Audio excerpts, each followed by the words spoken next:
What's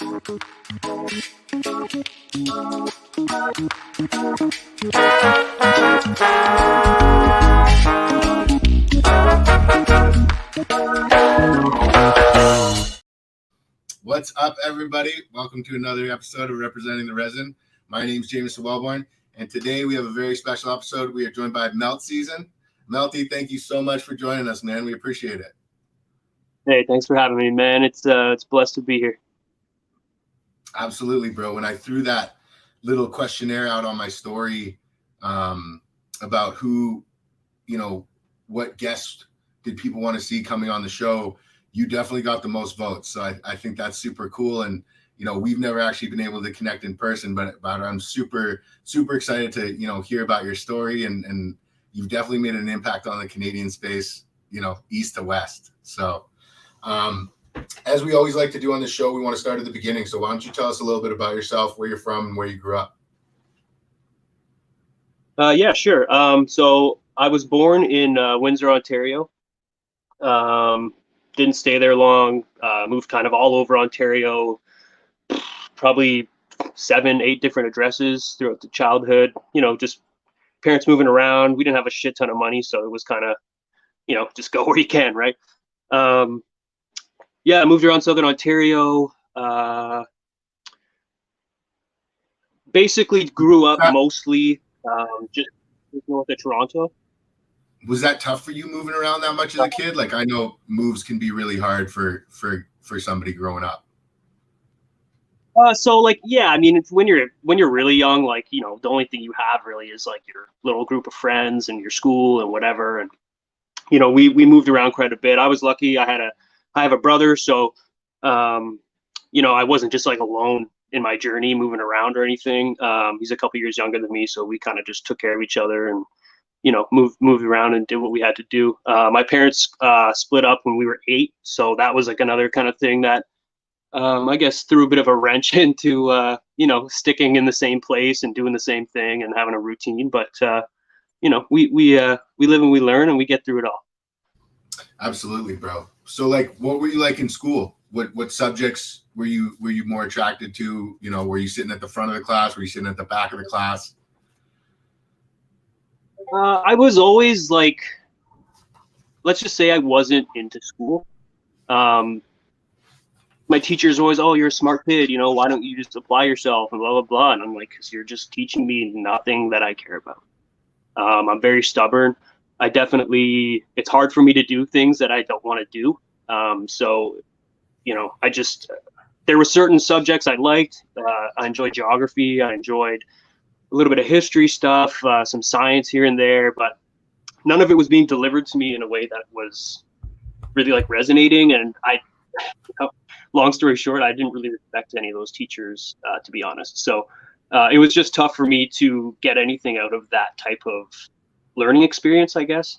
I was lucky. I went to a pretty big high school. We had almost 4,000 kids, all different walks of life, and was really lucky to actually have a lot of different opportunities to learn different things at that high school.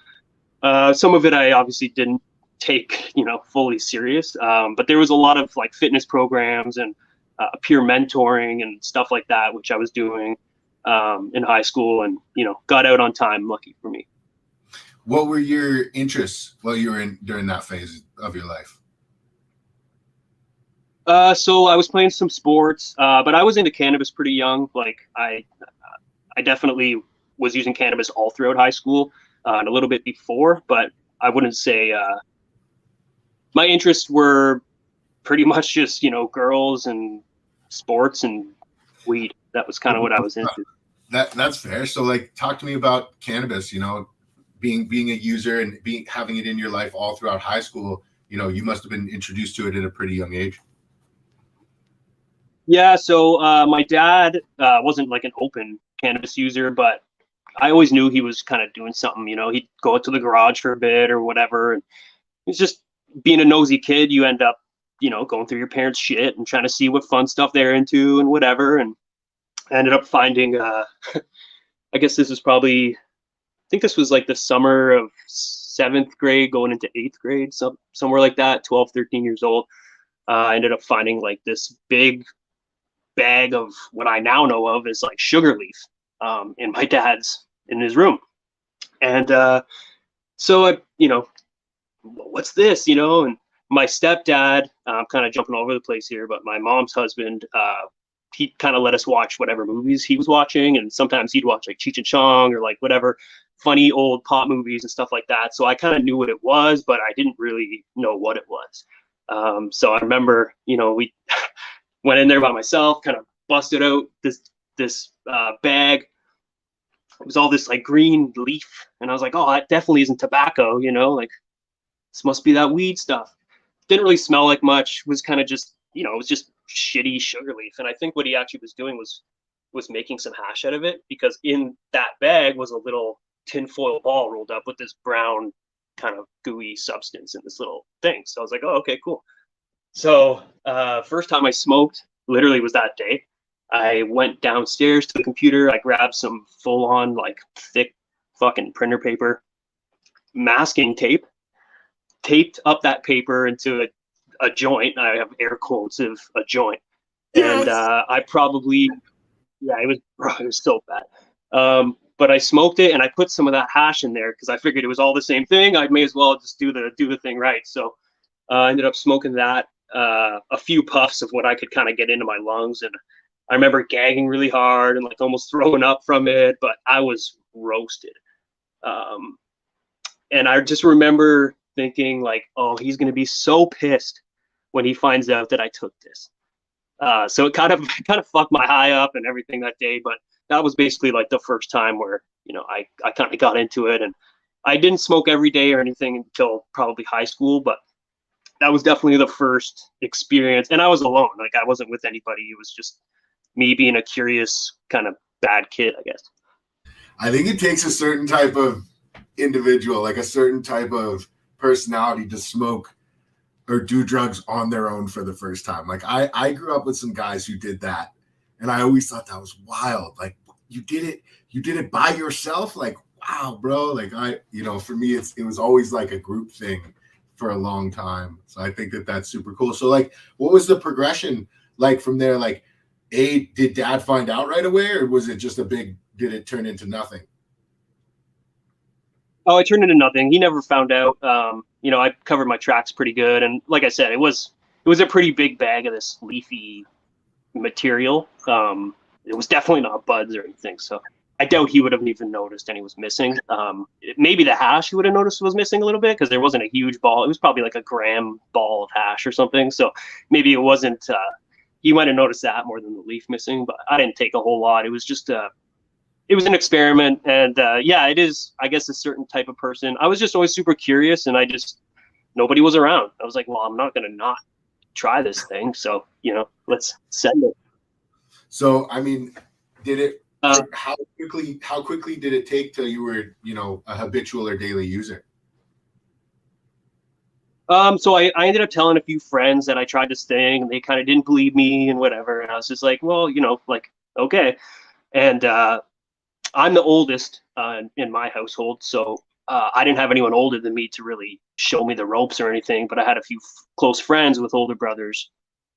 One of my friends, his brother was kind of trapping a little bit, always had some weed and blah blah blah. And so when I started like smoking with them, it was, oh, this is cool. Like other people like doing this, and this is like it's a social thing, not just like a stay at home and freak out on your own kind of deal. So it was cool. And we kind of started smoking out of like spoon pipes, just like basic glass spoon pipes, little bits at a time here and there. And it wasn't the best weed. I don't know if so I grew up in a place called Barrie, Ontario, and it's just north of Toronto, 45 minutes or so. But back in the like late 90s, early 2000s, one of the biggest like grow up busts happened there. And it was in an old Molson plant, like a Molson brewing plant. And so our city was just flooded with this shitty, like gangster weed, basically. And so that's basically all everybody ever smoked, and didn't smell good. It was really sour. Like, have you ever been to like a Walmart? Like the smell of like the large people that shop there, that's what this weed smelled like. And that's just all we knew. Like there was no skunk, there was no gas. It was just like this sweaty, like shit weed. And so that's what we were smoking. And it wasn't until probably wasn't until I was like 14 or 15 when like we started seeing like decent kush, decent gas, and a few of my buddies started ordering off like bud mail. I don't know if you guys know about bud mail. Like you would just get these crazy strains, and some of them are really cool, some of them weren't. But I'll never forget like the first crazy weed that I probably got. A buddy of mine ordered from bud mail, and he got it, and it came in this like teddy bear, and it was like a teddy bear filled with Kinder Egg. You know the little thing inside the Kinder Egg, the little plastic egg? It was full of those, and those were full of these nugs.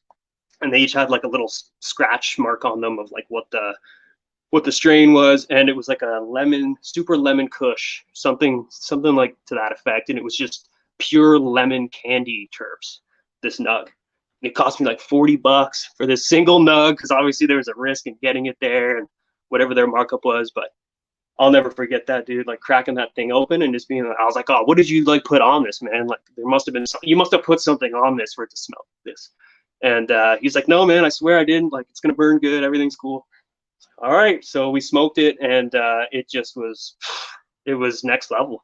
And that's kind of when I actually fell in love, was knowing that it wasn't just this like shit weed that was around. There was actually flavor, and there was actually stuff that could get you more stoned. And yeah, it was just a much more happy overall, better experience doing it that way. Yeah. Once you're shown what something could be, or what the plant could do or could be for you, you know, some of us kind of get very interested and are on somewhat of a never-ending quest to kind of see how far that can go. And it takes that first time to be like, holy cow, it can be this good. If it can be this good, where does it end? Like, what's the top? So I think that's super cool. How much better can it actually be, right? Yeah. So what was high school like for you? Yeah, did you start cultivating? I've actually, I'm probably one of the only people on this show that has never grown anything. I've never been a grower. I've never had space to grow. I've never, actually, that's actually a lie. This summer, I popped a seed on my balcony and I let it grow. So if that is the furthest that I've gone into actually cultivating anything. And that was not a cultivation project. That was just a friend of mine brought some flower by. There was one seed in it, and I was like, fuck it. Why not have some fun this summer and just see what a plant looks like when it's growing on my balcony?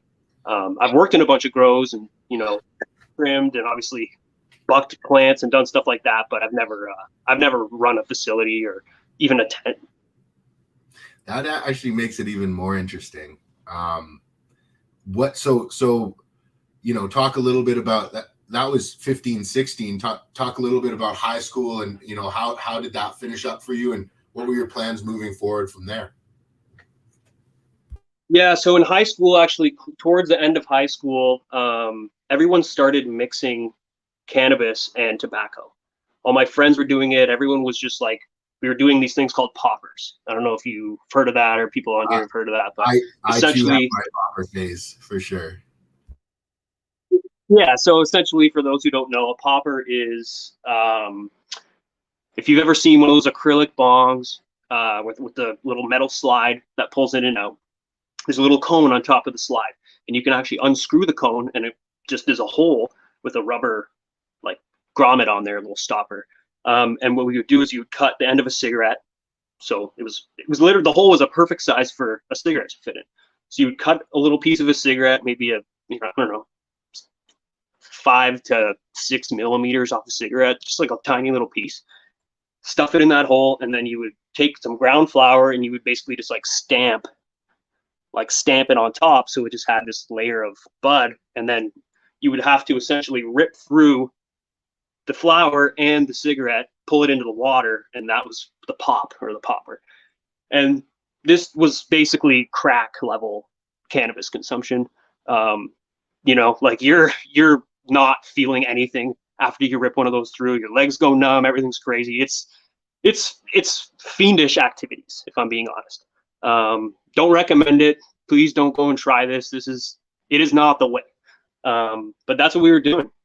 And we did that for probably, I mean, I'm sure there's still people doing it now, but I probably did that for 4 or 5 years. And that was like my only method of cannabis consumption for that time. Obviously you get addicted to cigarettes. You're not even filtering them. It's a disgusting habit. But yeah, that was pretty much my consumption at the end of high school. Some blunts here and there, but it was usually a mix of cannabis and tobacco. And again, that was basically just due to, I think, why people started doing that was just due to the quality that was in our area and what we could get our hands on. As far as like finishing off high school, I was still smoking a bunch. Obviously, finished high school, and like I didn't really have plans for college or anything. I didn't really know what I wanted to do. And honestly, if you grow up in Ontario, at least at that time, I'm not sure how it is now, but your only options really are you're going to go and work at a restaurant or a factory, or you're going to do some kind of landscaping or something. It's not the land of opportunity. Let's just say that, as far as, starting your own thing up. So that was kind of my future, I guess, was what I thought of my future was going to be. And so coming out of high school, what was your decision? What was, like, I mean, being faced with that kind of less than ideal pathway, what conclusions had you come to?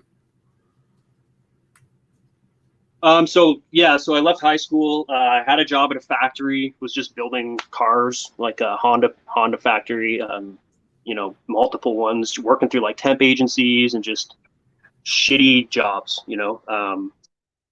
I didn't really know what I could do with a high school education other than that. And it kind of traps you, unfortunately. A lot of people, it traps them because they start making, 20, 25 bucks an hour. They're full time. You're getting all this work and these hours, but it's one of those things where now you go and buy a big truck, and then you buy a big house, and you have a couple of kids and all this shit because you can afford it. But it's like, well, now you're just like stuck in this game of being able to only afford what you can afford based off of this crappy dead end job.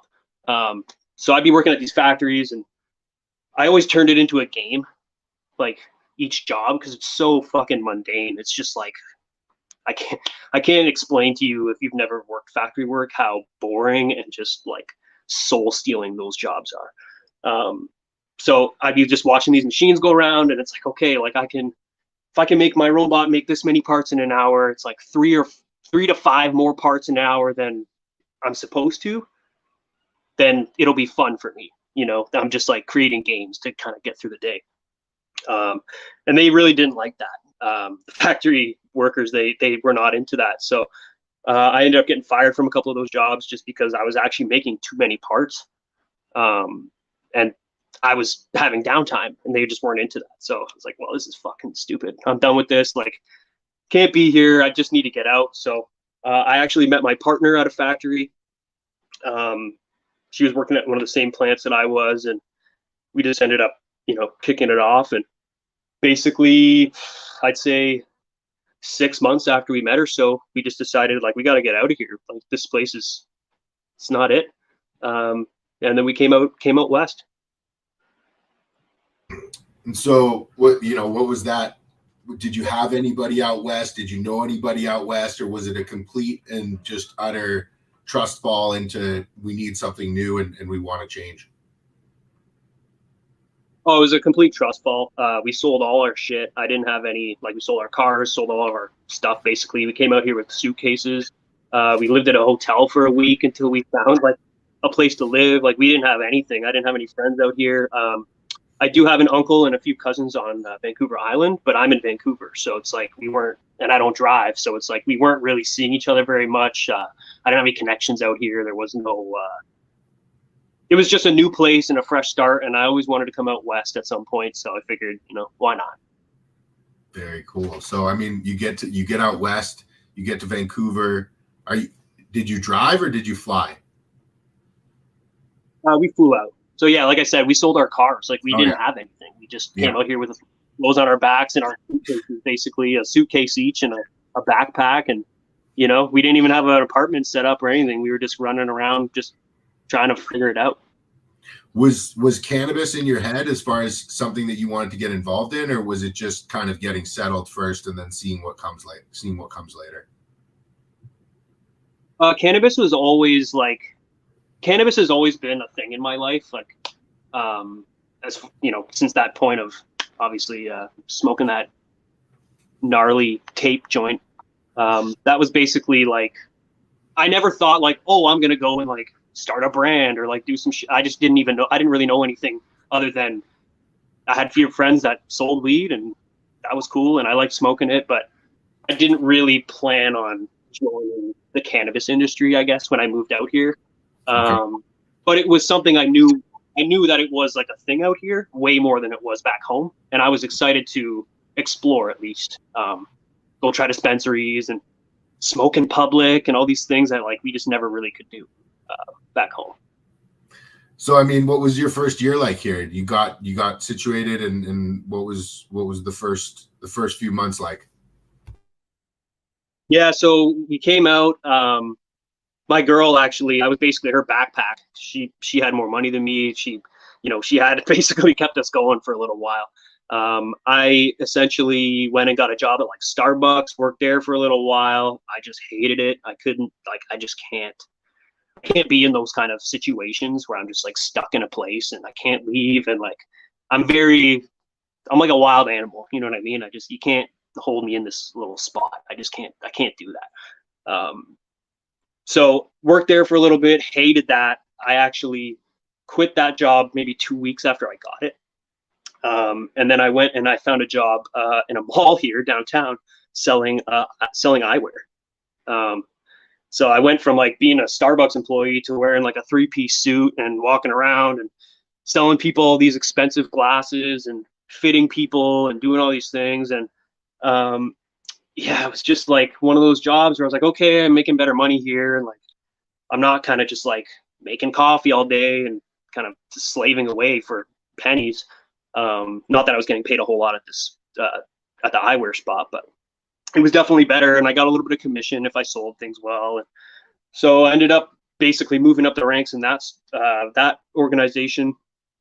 Ended up being offered my own store. I was a really good salesman there. I've sold a shit ton of glasses for them. And eventually they were like, hey, like we want you to like step up and come and run a store. And I was already at the point where it's like, man, this is just not what I want to do. And the point where I realized that was, again, I'm wearing a 3-piece suit to work, but when I would come in to pick my paychecks up, I would just wear my regular street clothes and I'd have all the loss prevention guys like following me around the mall. And I was like, yo, it's me. Like, like it's the same guy. And oh, sorry, man. Sorry. And I'm like, yo, that's kind of messed up, man. Like, I don't really like feeling that way when I come in here. And like, I don't know. I don't think I look like some creep or anything, but they were watching me for sure. And yeah, I wasn't into that. So they offered me the store. And as soon as I kind of saw that, I kind of pictured my future of like running a sunglasses store. And I was just like, this just does not sound fun at all to me. So I went and I actually applied at a bong store. And I just randomly saw it on Instagram. They were just like, oh, we're hiring, blah, blah, blah. And I was like, oh, fuck it. I'll go in there, see what I can do. And being a salesman already, I went in. It was a pretty busy day for them. And I ended up selling this guy like a $1,600 bong in line waiting to like hand my resume in. And the guy behind the counter is like, what the hell, man? Like, you want a job here? And I was just like, oh, yeah. Like, that's kind of why I showed up actually today. And so gave him my resume. He basically hired me on the spot. And I went back to the sunglass place, gave them a month notice because I knew it would be tough to train somebody, find them someone to replace me or whatever, like right away. So I kind of gave them a bit of extra leeway and I was just out of there. Damn, that's crazy. That's cool. And I mean, when things fall into place like that with coincidence, it's hard to say no. That's super cool. So, I mean, what'd your girl think about the move from, here's a managing your own store to I'm going to go on as a salesman at this head shop?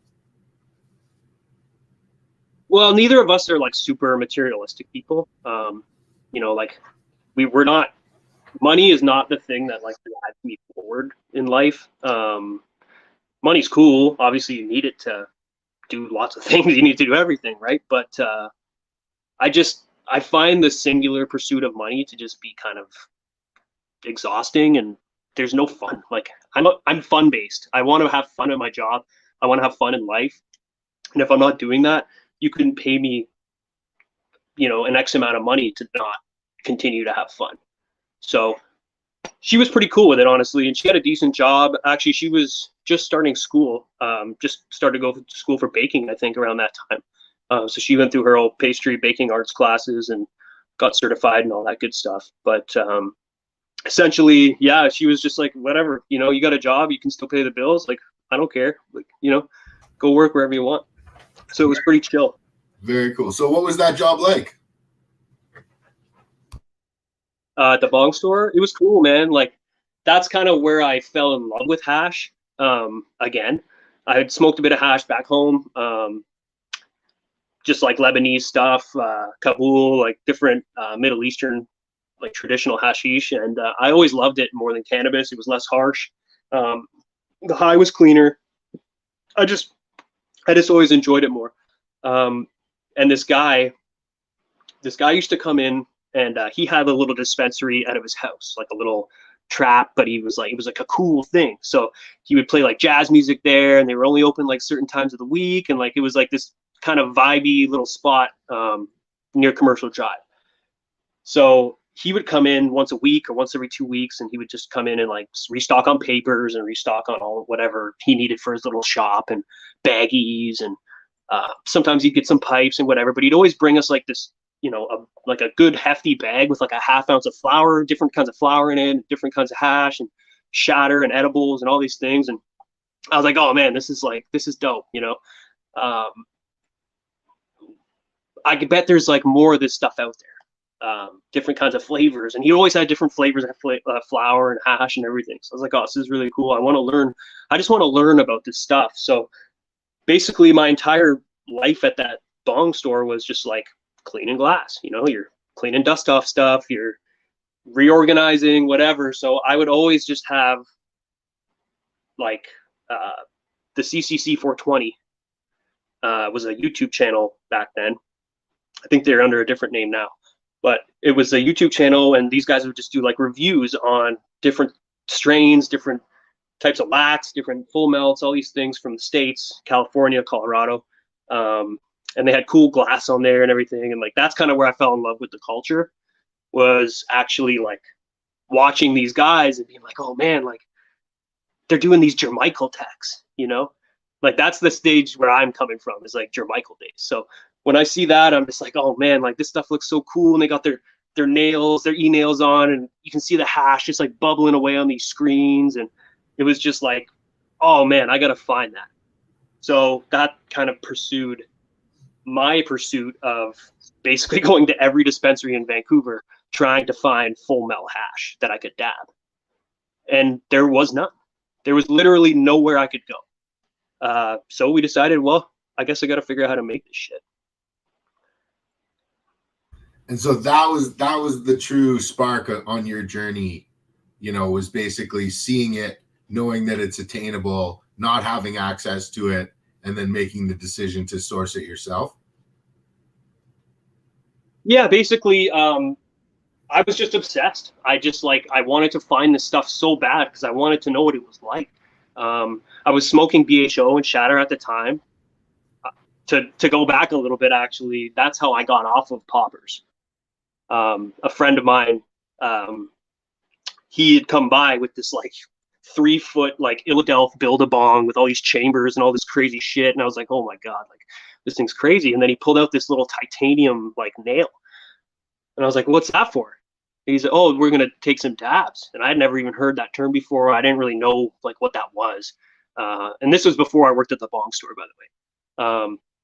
So he showed me shatter for the first time, and he had a few dispensary cards, and he was he always had like 6 or 8 different flavors from different producers and different stuff. And I remember I took my first dab of shatter, and it probably wasn't that big, but it was red hot. Like there was no cooling the nail down. We didn't know anything about any of that at that point.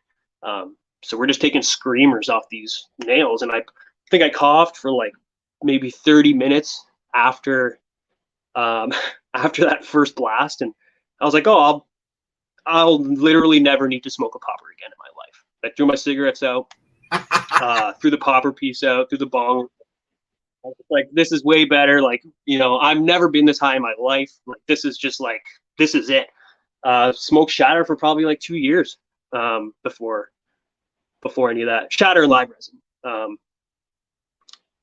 And yeah, it was cool. Like you could just go to the store, man. Like I live by an Eden Medicinal Society. You could walk in there. They'd sell you half grams or quarter grams of anything you wanted to try. And like I would just go in there every morning and buy like my dabs for the day. And it would just be something different. Must have tried 300-400 strains during that time. Wrote them all down in this little book, and like, you know, I was just like completely nerding out over this culture, and it was a shock. Like I had never experienced anything like that. So yeah, sorry, I forget your original question. I kind of went down a rabbit hole there, but no. We were talking about you know, you seeing full melt and being on that quest and not being able to attain it in any of these head shops. But I think it's really good you kind of gave us that background of, you know, first dabs and being that guy making those notes, trying those different flavors. Like it definitely added to it. So I think that was super valuable. But yeah, like, you know, we were discussing the moment, I think, at which you looked into or launched your hash making journey, which was born out of not having access to what you were seeing on the CCC, which was Jermichael tech, which was putting loose resin heads on top of a screen and then applying gentle amounts of heat and seeing how much residue was left on that screen and smoking the resin. So I think that yeah, the question is, you know, was that when you launched into your hash making career, or had you experimented prior with washing heads? No, that was the beginning. So at that bong store, I was working there with a few other people, and maybe 5 or 6 months after I had started working there, he was looking for another employee to come in. And I remember this guy came in with his girlfriend, and basically handed in his resume, and he got a job. And we'll call him B. I'm not going to say anyone's like real names or anything on here, but we'll call him B. And he was basically the guy that helped. I would say that without his kind of push, maybe it would have never started at all. He already had like a little program going where he was sending some packs back home and, you know, whatever for his family and making a little extra money on the side. And I wasn't doing anything. Like I was not involved at all in cannabis other than selling basically just the accessories at that time. So he was the one where I started showing him these videos, and he's just like, "Oh, that shit looks crazy, bro. Like, where do we buy that?" And I'm like, "Dude, I've been trying to buy this shit, man. Like, it is impossible. Like, I've been going around to every dispensary. They say they got bubble hash. They say they got this and that, and none of them have anything." So he was like, "Well, fuck. Like, what do we need?" And I was like, "Oh, I don't know. Bag set, you know, maybe a little washing machine, and that's kind of all I know really at this point." And he's like, "All right." So he bought the first set of bags we used. They were bolt bags, I think, 1 gal bolt bags, or maybe 5 gal bolt bags, whatever they were tiny, little tiny bags. And yeah, we just started like fucking around and washing in his little apartment. And the very first time we washed, I soon learned how allergic I was to cannabis and monoterpenes, which I didn't know at the time that's what it was, but that is my theory today of my main allergy being monoterpenes. The super, super volatile ones that come off in the water. I never had a problem being in a grow. I never had a problem smoking. I've never had asthma growing up, nothing. Like I was always breathing pretty good. And I was considering going to the hospital after the first night of washing hash. It just closed my airways up completely. I couldn't breathe. I couldn't think. Like, it was really, really tough. But we kind of just pushed through it, and I was wearing like fucking painting masks, like, COVID basically painting masks, like just thinking, oh, this is fine, whatever, it's all good. And I probably made, I don't know, probably did that for a year and a half before I was like, okay, I need to like figure this out, actually like find some proper PPE to use, because I just can't do this anymore. Yeah, so we were washing in his apartment, and first couple of runs, the first run actually came out pretty good. We were using the old shitty cardboard box tech to dry our stuff up, which is horrible. I would not recommend anyone ever does that, but that's what we were using. That's what we knew of tech wise. So we were doing that, and it actually the first melt we made actually bubbled and melted kind of well. Like, it wasn't full melt by any means, but it was way better than anything I'd ever seen from the stores or anything like that. So we kind of were like, all right, we got something here. Like, we're not idiots, whatever. And of course, you do it all nice and gentle the first time because you don't know what you're doing. And the second time, we pull the drill out with the spoon, and we're just beating the shit out of this weed. And it was just, we tried so many different ways to do it, and it always just came back to just being as gentle as we could. And, people, I think, try to just do way too much. And hash is one of those things, especially full melt hash is one of those things where the more you do, the worse it's going to be. So did you scale up in your process? Like, was it a slippery slope into, okay, let's find more material and do more of this? So actually, we were really, really my whole story is just like luck based, honestly. We had some friends that had access to material, and they were making a little bit of hash at the time, but not really like trying to be hash makers. They were just doing it for fun. And he would bring us, we'd get a little knock on the door in the morning, and there'd be a half piece sitting there of some whatever flower that either didn't go or whatever. It was just like, fuck yeah, like, we're going to spin this tonight. It's going to be sick. It was always different strains and different gear and whatever. And so we kind of got like a little bit of a free tuition into hash making to try out things. And we'd always give Buddy half the gear back or whatever. And just like, it was just a fun experiment for us to just kind of learn and try. And eventually we started getting a little bit better at doing it. And we actually reached out. I actually reached out to one of the companies I knew that was a BHO company. And I was like, hey man, like, you should come and buy your butane from the store I work at. Like, maybe we can chop it up and hang out or whatever, but like, I'm sure I can get you a better deal on butane than wherever you're buying it right now, kind of thing. So he was like, okay, cool. He pulled up, and I showed him some of the hash, and he was like, what the fuck is this? Like, never seen anything like this before. And this was all air dried. This is like 2014, 2013, 2014, something like that. So it was all air dried. There was no freeze dryers. There was no rosin at that time. Like, this was just the heads. It's all we knew about. And so he was like, oh, this is pretty cool. Like, I'm going to show this to my partner. Would you guys be interested in like having a meeting? I'm like, fuck yeah, we're interested, man. Like, I don't want to work here forever. Like, let's see what's up. So basically showed him that product. A week later, he came down. I had B come over, my partner. We came over to the spot. We had a little session. They basically offered us a job of like, do you guys want to come do this for us? And we were like, I mean, yeah. Like, I couldn't imagine a better situation. So we made a little deal, a little agreement, and I basically quit my job, and so did he, because we were both working at that bong store. Quit our jobs, and we ventured out to the valley and started whipping hash. That's awesome. I mean, were you just in it like volume, and you just had as much access to as much material as you wanted, and it was go time, or what did that look like? Well, so I approached it as basically like we were like janitors. You've got all this material, and they were growing at the time and making BHO and like quite a bit. And so I was like, hey, like, any of the smalls, any of the sugar trim, any of that shit, like, we can clean that up and like turn it into something worth selling. And he's like, oh, okay. Like, I thought you guys needed full buds and like packs and all this shit. And I was like, well, that's better, but I mean, we can still work with this stuff. And so again, it was kind of another free tuition where I was getting essentially paid to learn more and more and more as we were going. So, you know, at first we weren't doing a whole lot because obviously these guys' money, and you know, we weren't trying to. We still didn't even really have outs for any of it.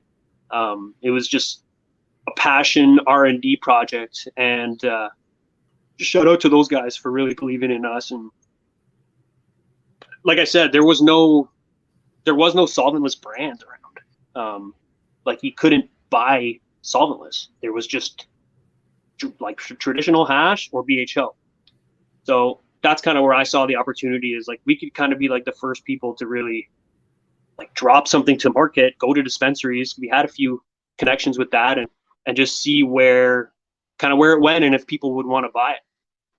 And it was tough at first, honestly. Like, we'd have to cuff everything up front. Dispensary owners, they didn't know what the shit was really. When we smoked it with them, they'd get real high and be like, oh, this is crazy. But it was still a shatter dominated world and a live resin dominated world. People just weren't expecting, you know, orangey amber trichome heads, caviar in a jar. They didn't even know what that was. So how long did it take for you to push that prerogative or push the solventless, the air dried resin until you started to see that? Yeah, it probably took 3 to 6 months, I would say, for us to like have consistent people rebuying. Like, oh, we go drop an ounce off, and like, okay, it would take a couple of weeks, but then like, oh, we actually ran out of that stuff. Like, do you guys have any more? And you're fucking right, we do. All right, show up. Here's the next batch, you know. But we had to do a lot, man. Like, we had to give away so much product. We used to throw. So the company that I was working with was West Coast Collective. For those who have been around a while, you would know that brand probably, from BHO to edibles to, you know, hash, obviously. And what we would do is we would go and we would basically take over a lounge on Wednesdays. We'd have West Coast Wednesdays. And we'd bring a bunch of our products, all the best shit we had, and anyone could come and dab it and try it. And it was just like it was a cool kind of social experiment to see if we could actually convert people.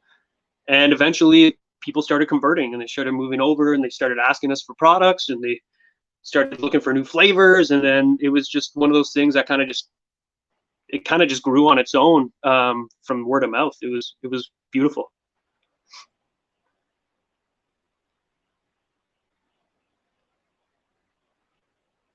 I think you're muted there, brother. Yeah, that's very cool. I think you're muted there. I think what happened in British Columbia and, you know, Vancouver just was very, very special during that time. What happened next? You continued to wash material. The market continued to catch on. Were you playing it all with any fresh frozen material at that point, or did that come much later? Oh no, we started basically with fresh frozen. When I was doing it in Homie's, when I started doing it in Homie's apartment, we were not using fresh frozen. We didn't have the access. We didn't have any of that stuff. But these guys were already running live resin when we signed up, so they had frozen material. They had freezer space. Like, we were able to do that. And watching the CCC and all that, it was easy to see that was the way to go. And it makes sense, right? Like, why would you want a degraded product to start with? Like, I would rather be the one that controls how cured something gets and how fresh something is, you know, instead of being like, well, here's this dry material. And also at that time, dry material, like, nobody was going to take care of material the way that you needed them to in order to make the best hash. It just wasn't happening. It was very money driven back then. Everyone was just trying to make money, you know, flip shatter and do all this stuff, right? So it was more of like a quality issue than anything. I think you can definitely make great hashish with like dried and cured products. There's no doubt about that. I've smoked it. It's a phenomenal product. But as far as making it easy on ourselves, I would say that the fresh frozen was definitely beneficial. So what happened next? How long were you in that partnership working in the Valley, producing at scale like that? Yeah, so that was probably, there was times where we'd run up to like 30 pounds in a month, like fresh pounds, which was a lot for two guys to be whipping. It was just it was a lot of work, and especially for someone like me who's can't breathe while they're doing it, it took a toll on my health for sure. We probably did that for 2.5, 3 years, I would say. And the group that I was with, they kind of had set their sights on going out east and trying to start something out up there. And I came from out east. I was like, I'm not fucking going back there, boys. Like, I appreciate it and everything, but like, there's no way I'm moving back there. Like, there's a 0% chance that that's going to happen. And, if that means that we got to split up or, aren't going to work together as much anymore, then so be it. And I'm fine with that. And they're fine with that. And everything was cool. So they went out east and I kind of stayed here. Luckily at that time, we had met this guy and he offered us a spot under his mum room. So he had a big mum facility out here, and he offered us a spot where we could wash in the city and be a little bit closer to home instead of having to drive all the way to the Valley all the time because we're in the city, which was perfect. So he cleaned out this like boiler room for us and repainted it and everything. And we got our little stainless steel table set up and our washers and everything cool. And it was all set up and it was like this dream little situation, except that it would never get that cold. Again, we're under like a 200 room or a 200 light mum facility. So it's just like, there's a lot of heat going on, but we're underground. So it's not like it's super hot, but it wasn't anywhere near what a legal cold room would be at right now. We were probably operating in like the high 50s, honestly, temperature wise down there. And this was a time where rosin had just come out. Everyone was into rosin and like, this is cool, and flower rosin and all this stuff. And again, it was just a pivot. We had to figure out, like, bro, I used to have to make rosin look like shatter for people to buy it. So I'd have to like muffin it out in the oven for like a minute just to like get it to raise up, and then like heat gun it down so it had all the holes and everything. And people were like, oh, this is fucking crazy. Look at this shit. And I'm like, this is the same shit I was trying to sell you 2 months ago. And like, it just looked like shatter now. So you guys are hyped about it? Like, all right. It's so funny, man. The game is so funny. Were you an early adopter? So yeah, I did that for a little while. Were you an early adopter of rosin? Go ahead. Oh man, I can remember B and I that night I guess it wasn't that night. It was maybe the next day that Sal, Soil Grown, went on Hash Church and explained rosin tech to everybody. And I remember I told B after work, I was like, yo, come over. I got some crazy shit to show you. He's like, all right. So he came over and we were sitting here and I had my girl's hair straightener and one of those buds from Homie that used to drop that stuff off to us at the bong store for his little discount. And we squished out this nug into some parchment paper and you hear the little sizzle and whatever. And we peeled open the shit and there was just oil everywhere. Like, it was a really good strain, obviously, I don't remember what it was, but it was something really, it might've been like a shishka berry or something, but it squished like crazy. And we peeled the little rosin chip out and scraped it all up and smoked it. And I got higher than I'd ever been from shatter, ever from any BHO product. And it just roasted me. And it lasted a really long time. And we were just laughing. Like, it was like 2 a.m. And I remember my girl was like all pissed because we were like just being loud out here laughing and just like being idiots because we just like, it was like someone showing you how to fish for the first time. You're like, holy shit. So, we started making a lot of flower rosin and just doing all that stuff, right? We were just kind of making everything. But hash was I always thought hash was more valuable as raw trichomes. Like, I wasn't really super into squishing hash into rosin because I was like, I want to smoke melt. I really liked the flower rosin as it was, and I really liked the hash as it was, but we just hadn't really dialed in our tech for squishing the hash into the way that it was like going to be the best it could be. And that obviously takes a lot of time and R&D and whatever. And we didn't have anyone showing us what to do, so it was kind of just figure it out. So yeah, that was really cool. And I'd be remiss if I didn't mention someone else too. The homie Phil from True Genetics. He was integral as well in our startup, as he was helping grow at that at West Coast. He was helping grow, and he was already making hash and kind of knew the in and outs, and he gave us a few really good tips as well. So definitely shout out to him. Very cool, man. So I mean, you're on pretty much the cutting edge of flower rosin, and you're still playing, you know, very heavily with live hash rosin. You know, what happened next? Like, this is, you know, what came next for you? So yeah, like I said, they went out east, started up another thing, and everything was cool. I was lucky enough that those machines, the freeze dryer and we had the first freeze dryer, as far as I know, the first freeze dryer in Canada. We had the old pharmaceutical one with the 4 shelves. It was like $15K US. Like, it was this crazy thing, and it didn't work at all. Like, it didn't work at all.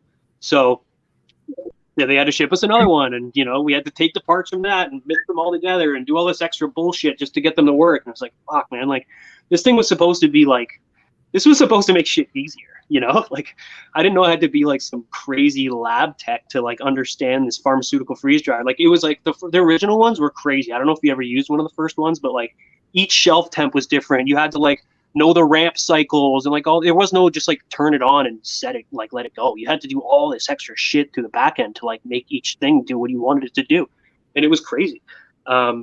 And like I said, I'm not educated like that. Like, I'm not a tech person. Like, I don't know any of that shit. So you have to learn kind of on your feet. And luckily the techs at Harvest Right, they really did help us out a lot. I know a lot of people have, good and bad experiences with them, but the original guys that were helping us out, they truly helped us get through it and make it work. But yeah, so the boys went out east, and then I kind of just started doing processing for whoever wanted it. That's when I linked up with Kind Selections, was doing a lot of stuff for him, did some stuff with Temple, did some stuff with just a few other guys, and it was cool. Like, it was kind of the dream. I had my own lab. I was kind of had the keys. I was going in whenever I wanted. It was dope. It was really cool. And I've always just been that. Like, I've always been a lab guy. So that was my biggest downfall, I think, was being from that world of like sales. I was like, man, I fucking hate that world. I just like, put me in the lab, let me put on a podcast, and I'll just sit down there for 15 hours and just get my work done and do whatever I want. Just be alone and, be on my own and get things done. And basically, I had to go and like reform all these relationships now with all these dispensaries and all these things, because I wasn't the one going and dropping our products off before. I would be there sometimes, but like, that wasn't my main job. I was the lab guy. So that was pretty cool. You got to meet a bunch of people. Yeah. Go ahead. Sorry. Is this the birth of MELTSZN at this point? Like, yeah. So MELTSZN. Well, at first I didn't have my own brand. I was still labeling everything with the West Coast jars. And I mean, it was basically the same. Like, I was making the hash before, I'm making it now. You know what I mean? Like, it's not like it's any different.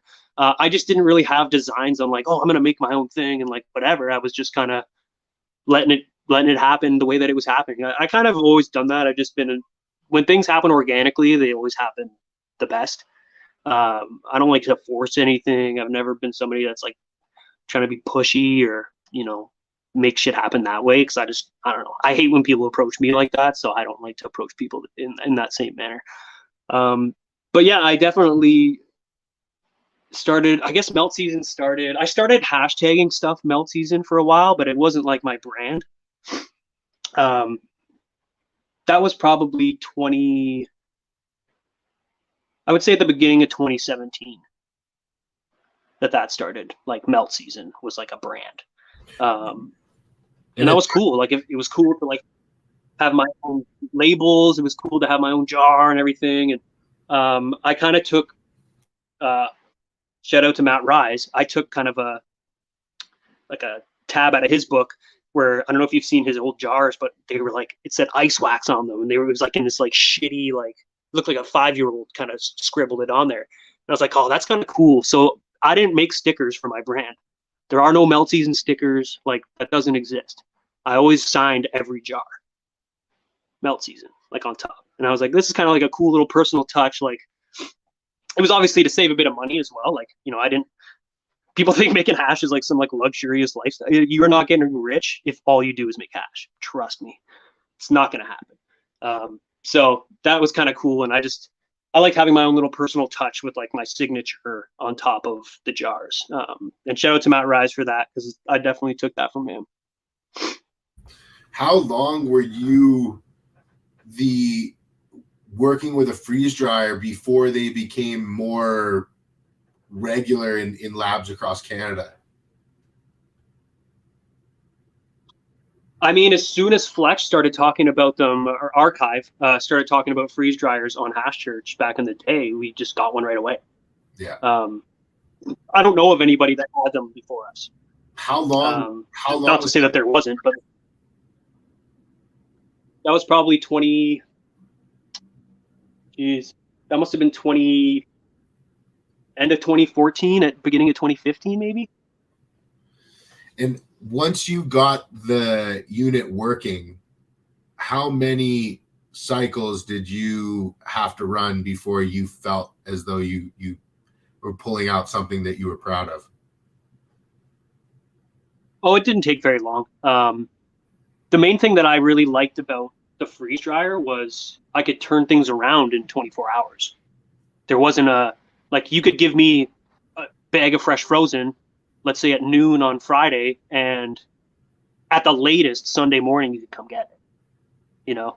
So it was really good for just speeding the process up, because until then we were just air drying everything on baking racks and like coming in every couple hours and scraping up the resin and redistributing it and like making sure everything was dry and not sticking together and the airflow was okay. And it's a lot of work to air dry, and I have a tremendous amount of respect for anyone that's still doing that, because it's truly a labor of love. There's no reason to be doing that anymore other than you just love it, you know? So, but yeah, we probably like 10 batches, I'd say, maybe like 7 to 10 batches before we were like, oh, this is it. We figured it out. We didn't dry it too long. We didn't dry it not enough. Like, it was how we wanted it. It fell through the sieve perfectly. Like, it was just very, very, it was simple at that point, I guess. And maybe that's just, we just did so many runs with it that it just became simple. But I think we messed around a little bit with the temperatures and the drying times and how much material went on each tray. And, you know, there's just a few little things that we had to kind of work out, I guess, to make it actually efficient. So was it you going store to store to establish your brand once you decided to move forward with MELTSZN as a brand and more than a hashtag? Oh yeah. So yeah, I didn't even mention that. Basically, I had the MELTSZN name kind of in my head, and the idea of that actually came from one of the guys that was working with the boys out east. His tag was barbecue season, and I was like, oh, that's dope. Like, you know, I just liked it. I liked it. It was like short. It was kind of like, if you're not really into hip hop or like even from Toronto at that time, you didn't know what SZN was. Like, Top Season was, I think, like a clothing line that had kind of started in Toronto and was one of these things that was, you would start to see Top Season everywhere, Top Season. And I was like, oh, I just liked how it like visually looked, SZN. And I remember having a conversation with the homie, and he was just like, with barbecue season, and he was like, oh, I was like, where'd you get that from, you know? And he's just like, oh, it's always barbecue season, man, you know? Like, he just loved eating barbecue.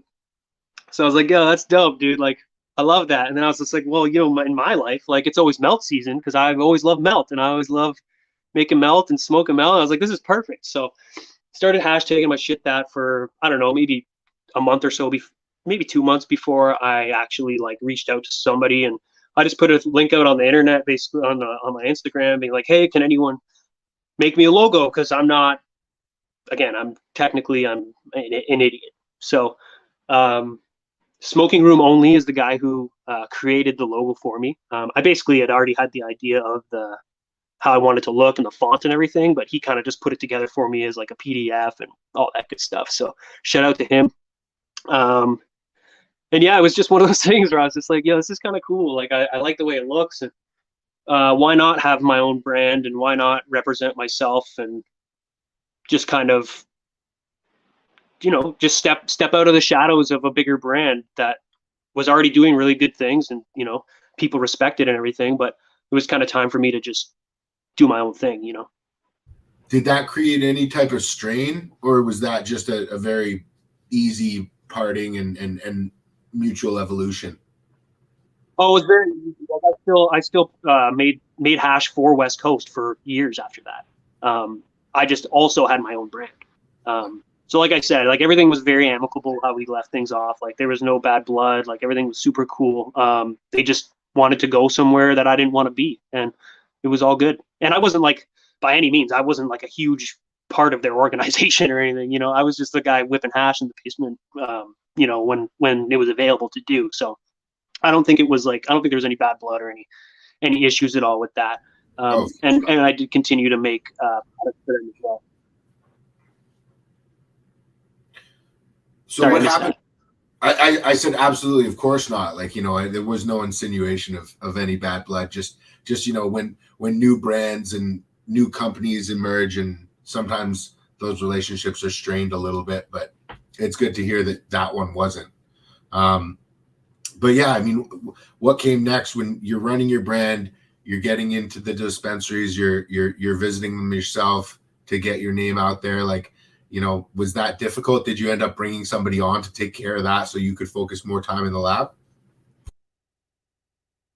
Oh no, I've always been a one-man army. I just really like to have control over all aspects of my business. Like I want to know that every gram that goes into a jar is a gram.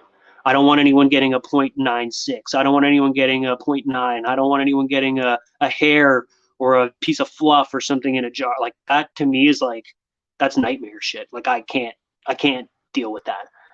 So I need to make sure that everything is exactly the way that I want it to be.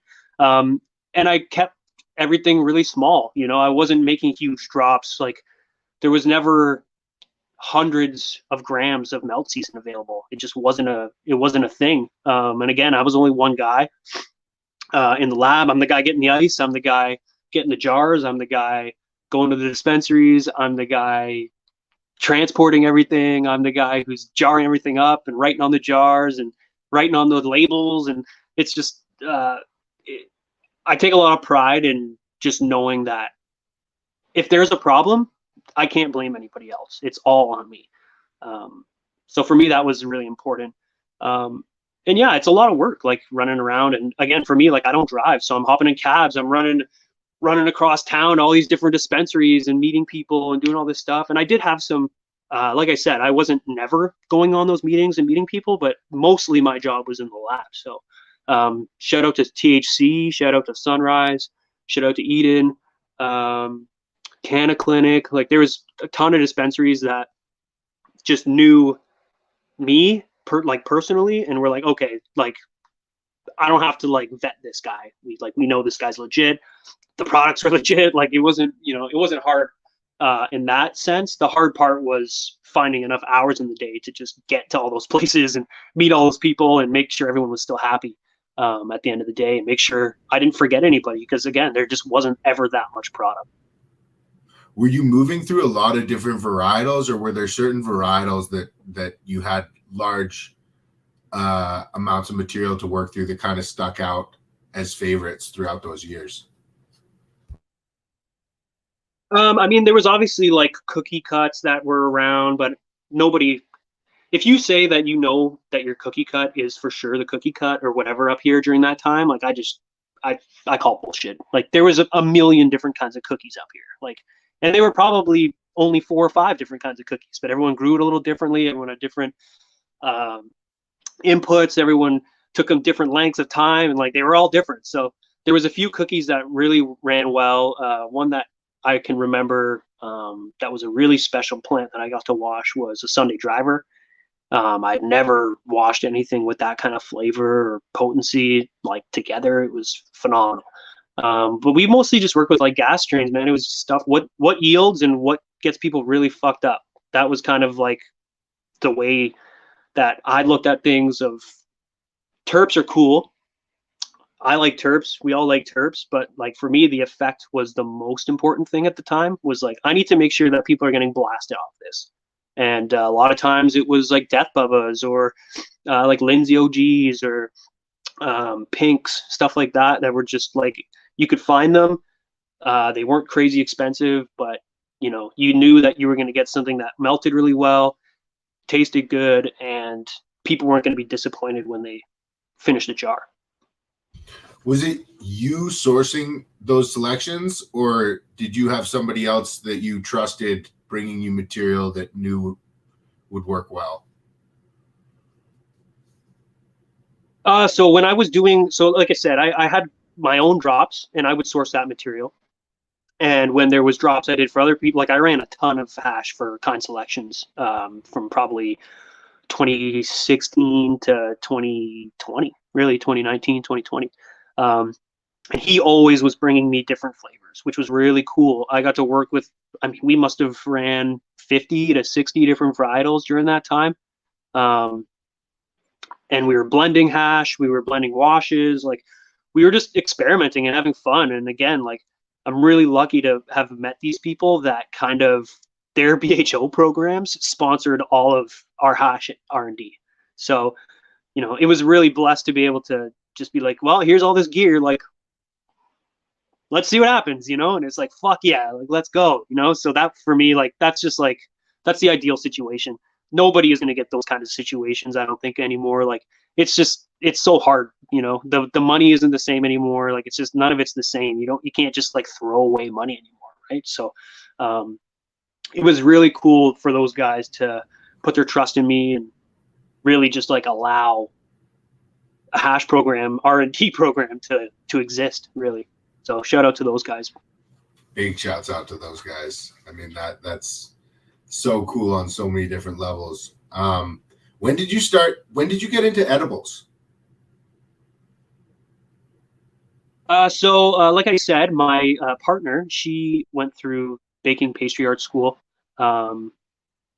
She was just doing that and then went and worked at a couple of bakeries for a while, like commercial bakeries and stuff, and just fucking hated it there. And I was making enough money doing what I was doing that like I was kind of just like, yo, like quit that shitty job. Like you don't have to be there, you know? You don't even really need you don't need to be there anymore. You can kind of do whatever you want. So she started working on a gummy recipe. It took a few years to get it really perfect and to where it is now, but the R&D phase of that was kind of how that all started. She was making gummies from distillate because we didn't want any cannabis taste. It was just, you know, this is perfect, easy to dose, 99.99%. It's the easiest math you could ever do.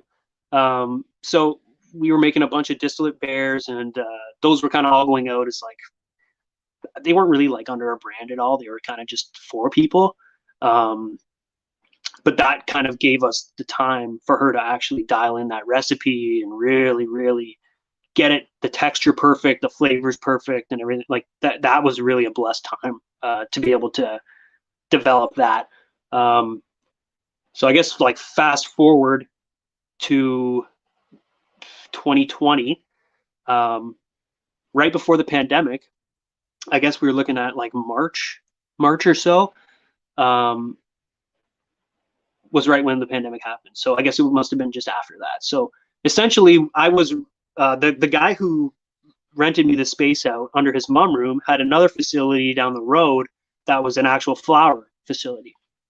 And it was a big warehouse and I was working in there. And he was renting that from this old Italian guy.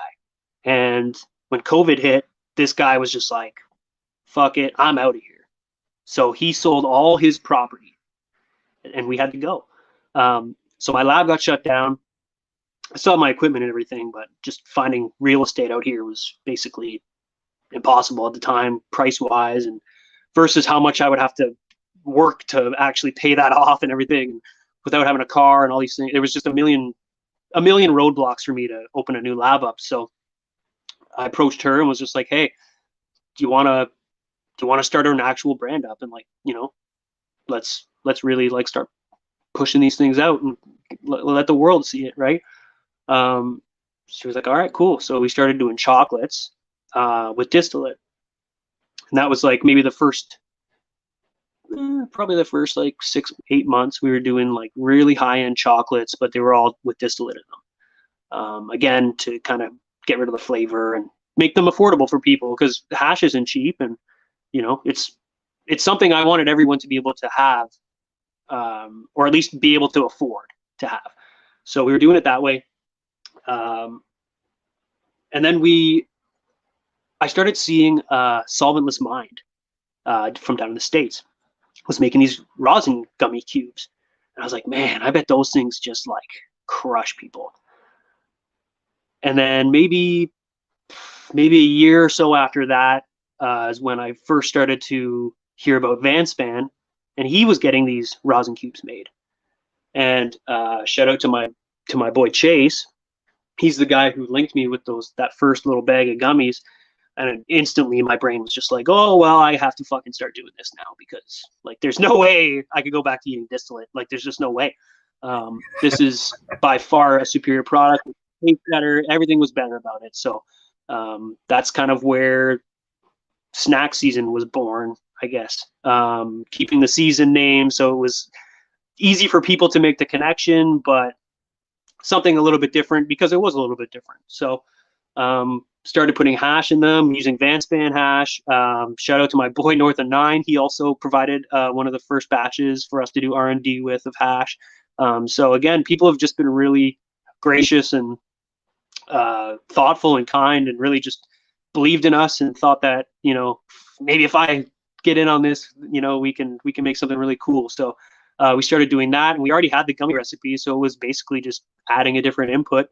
And the rest is kind of history. People are starting to really enjoy the gummies now, and I can't sleep if I don't eat those. So they're very much a medicinal part of my life now. How quickly was the positive feedback? I mean, in the cannabis community, coast to coast in Canada, which I have traveled, and can confidently say, Snack Season and MELTSZN edibles are known to be some of A, the hardest to get, and B, the highest quality, both in flavor and effect. Like, how quickly was that positive feedback from the market felt upon releasing? Was it chocolates you first released? Yeah, so we didn't do chocolates first with the hash. We actually did the gummies with the hash first. When you mix chocolate and hash in my opinion, in any decent usable dose, it just amplifies the taste of the hash like 100x.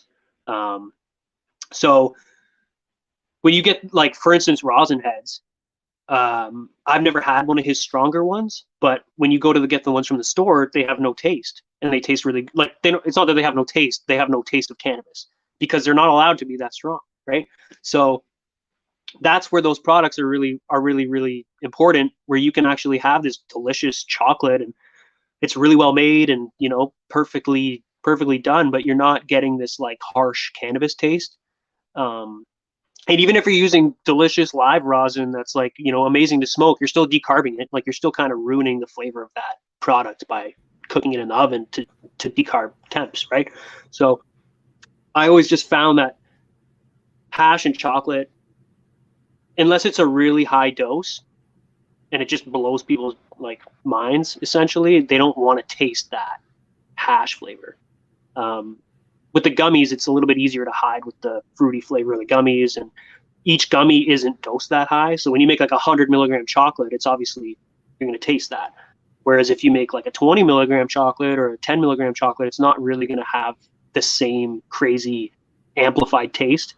And I don't necessarily hate the taste of rosin or anything like that. Obviously, it's more of feedback I've got from the community. How quickly did you start getting positive feedback around the snack season edibles? Yeah, sorry, I didn't even answer that. I would say it was not immediate, but it was within a few batches, like probably within 3 or 4 months of us like dropping rosin gummies. People were like, "Oh, these are clearly much different than what we're used to." Um, they're a little bit more expensive, but you don't need to eat as many of them. Like there's a difference between buying 200 milligrams of distillated versus 200 milligrams of hashish and eating that. Like I was eating up to 500 milligrams of distillate at a time to get like to the point where I was like, okay, I can fall asleep now. Whereas off of hash, if I take a tolerance break for a day or two, I can eat 50 milligrams and I'm just as high and sleeping. Without the hangover, without the belly rot of like having a half gram of distillate just rotting in my gut. There's so many more benefits to it. But I think it was probably really the second or third batch where people were like, oh, this is for real.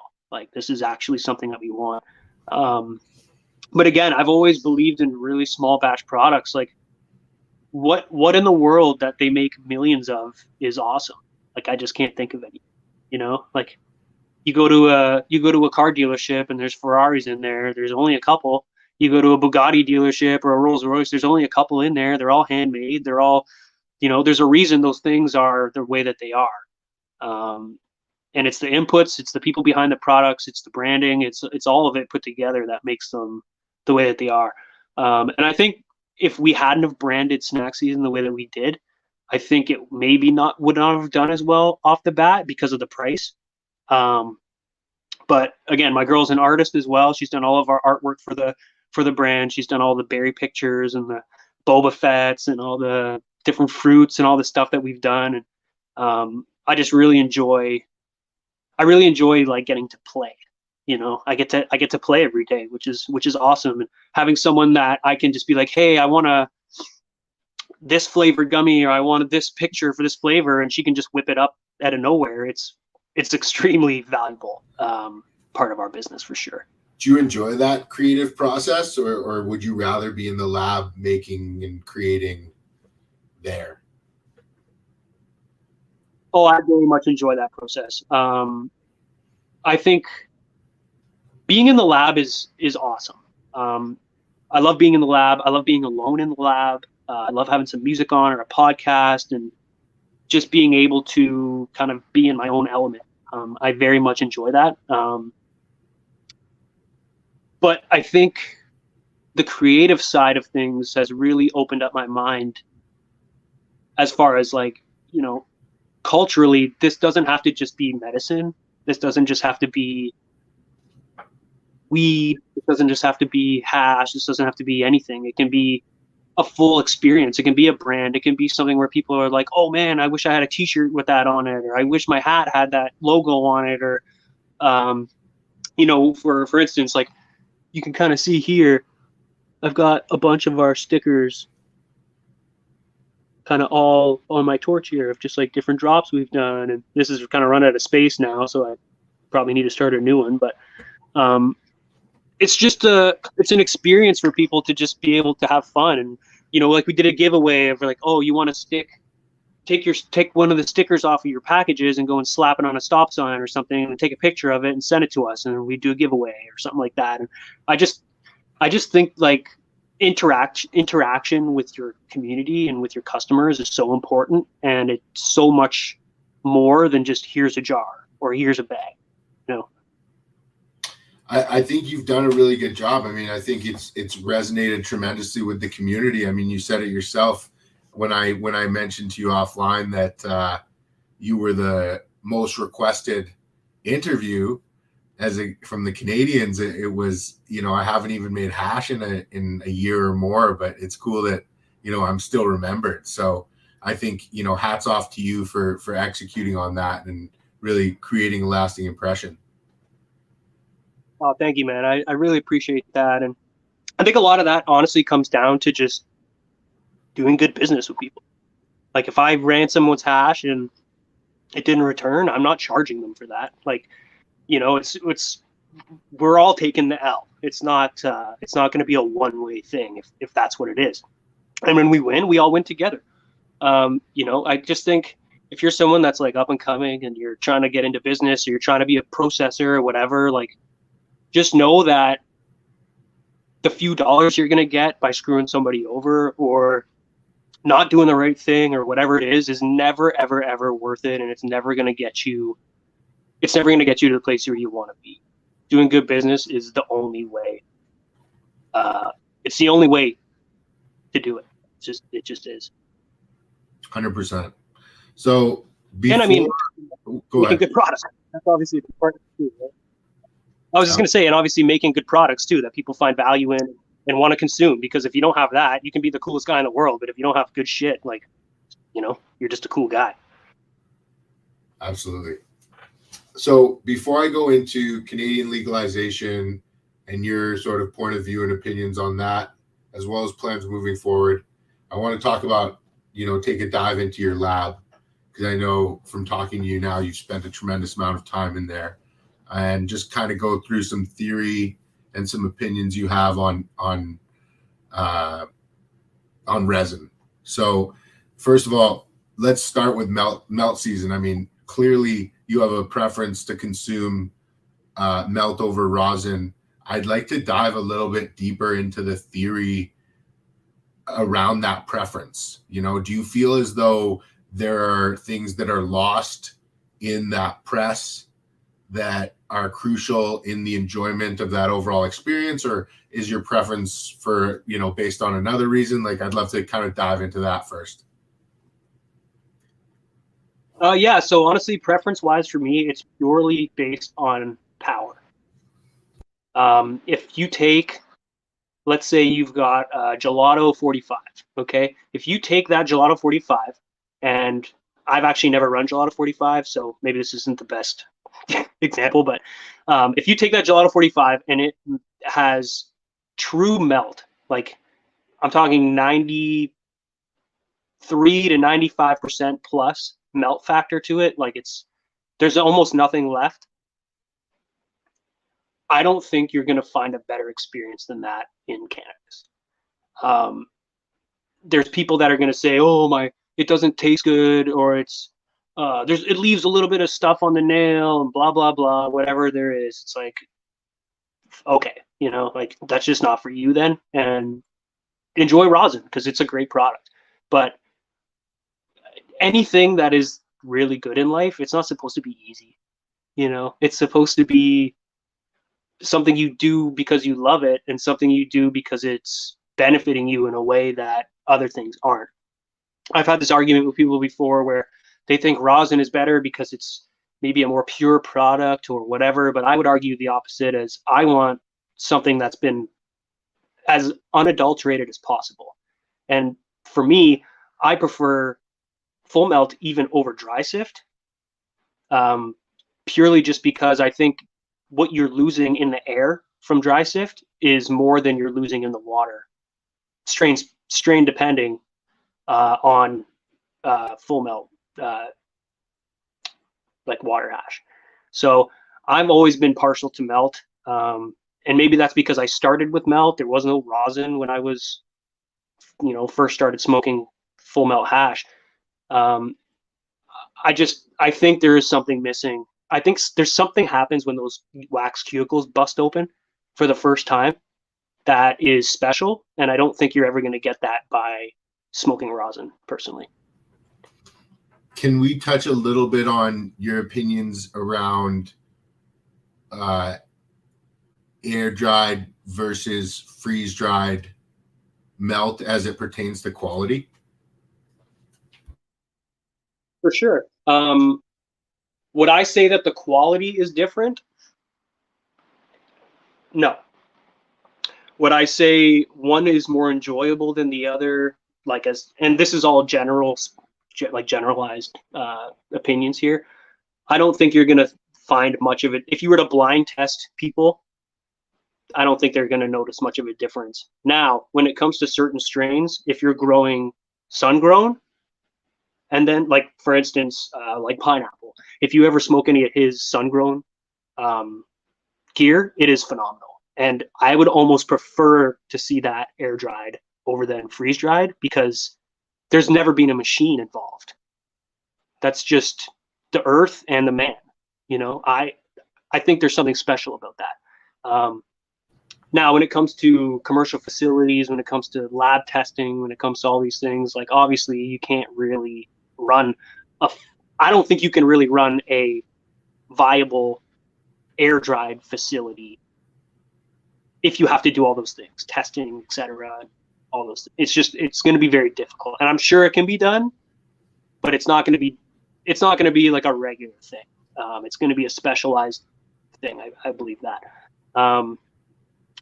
Yeah, I just don't think there's a big difference. I know people will complain about, in the freeze dryer, when you take that little bit of water out off the walls or whatever of the freeze dryer, and there's a little bit of terps in that water. I'm like, okay, well, where did the terps go on the air dried stuff? Do you think they just magically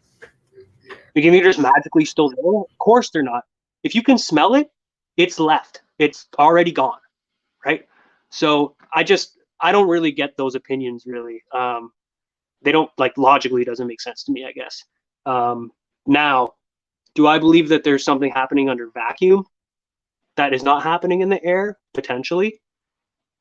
But I think that's a time sensitive thing, as opposed to just like, every time you freeze dry, you're just losing stuff. Like, you can use those space trays or whatever Archive has invented, that are those like little dry sift screens, basically, that you put in your freeze dryer, and you can cut your wash or your dry time down to like 6 hours with those. So, like, what are we talking about here? Are we actually losing more terps, or are we losing the same amount of terps? And do we even want those terps in the first place? I mean, that can lead us naturally into a fresh press conversation. What are your thoughts on fresh press? Is it something that you prefer, or do you lean more towards cold cure? I'll kind of let you take it from there. I don't enjoy fresh press. Again, being somebody that's super allergic to those monoterpenes, anything that's not being cured a little bit is just a nightmare for me to ingest. Like, I can't even stress how hard it is for me to dab fresh press. For the most part, I mean, I'm sure there are strains out there that, when you get them in fresh press, they're awesome. I used to think that fresh press was the way to go, because you would get your customers the product and they could cure it themselves and they could do all this stuff. But I soon realized that just in general, people just don't care. Like, they just want something that's just ready to consume, for the most part. And I think for that point, I think cold cure, maybe, I don't know if it's better or worse. I think it's really a subjective thing. I personally enjoy a cold cure, an actual cold cure, not a sweaty, heat mat tech or any of that bullshit. I'm not into that. And again, just my opinion. I'm not saying it's better. I'm not saying it's worse. Why are we heating this shit up again? Like, I already heated it up to press it. We're going to heat it up again now? Like, what are we doing? But then I've seen people test their stuff and they get more terpenes and things happen, right, from heating it up. So personal preference, I want something that's been either cured at room temperature or slightly below for, at least a week or so. That's my favorite way of taking rosin in, I guess. Do you feel as though you can achieve the same level of quality of a cold cure by handing somebody a single gram of fresh press who's knowledgeable and letting them cure and whip that single gram of fresh press out, versus taking, say, a 2 or 4 ounce jar of that fresh press, letting it cure in itself, whipping that up, and then serving that gram out? Do you think those 2 grams are equal?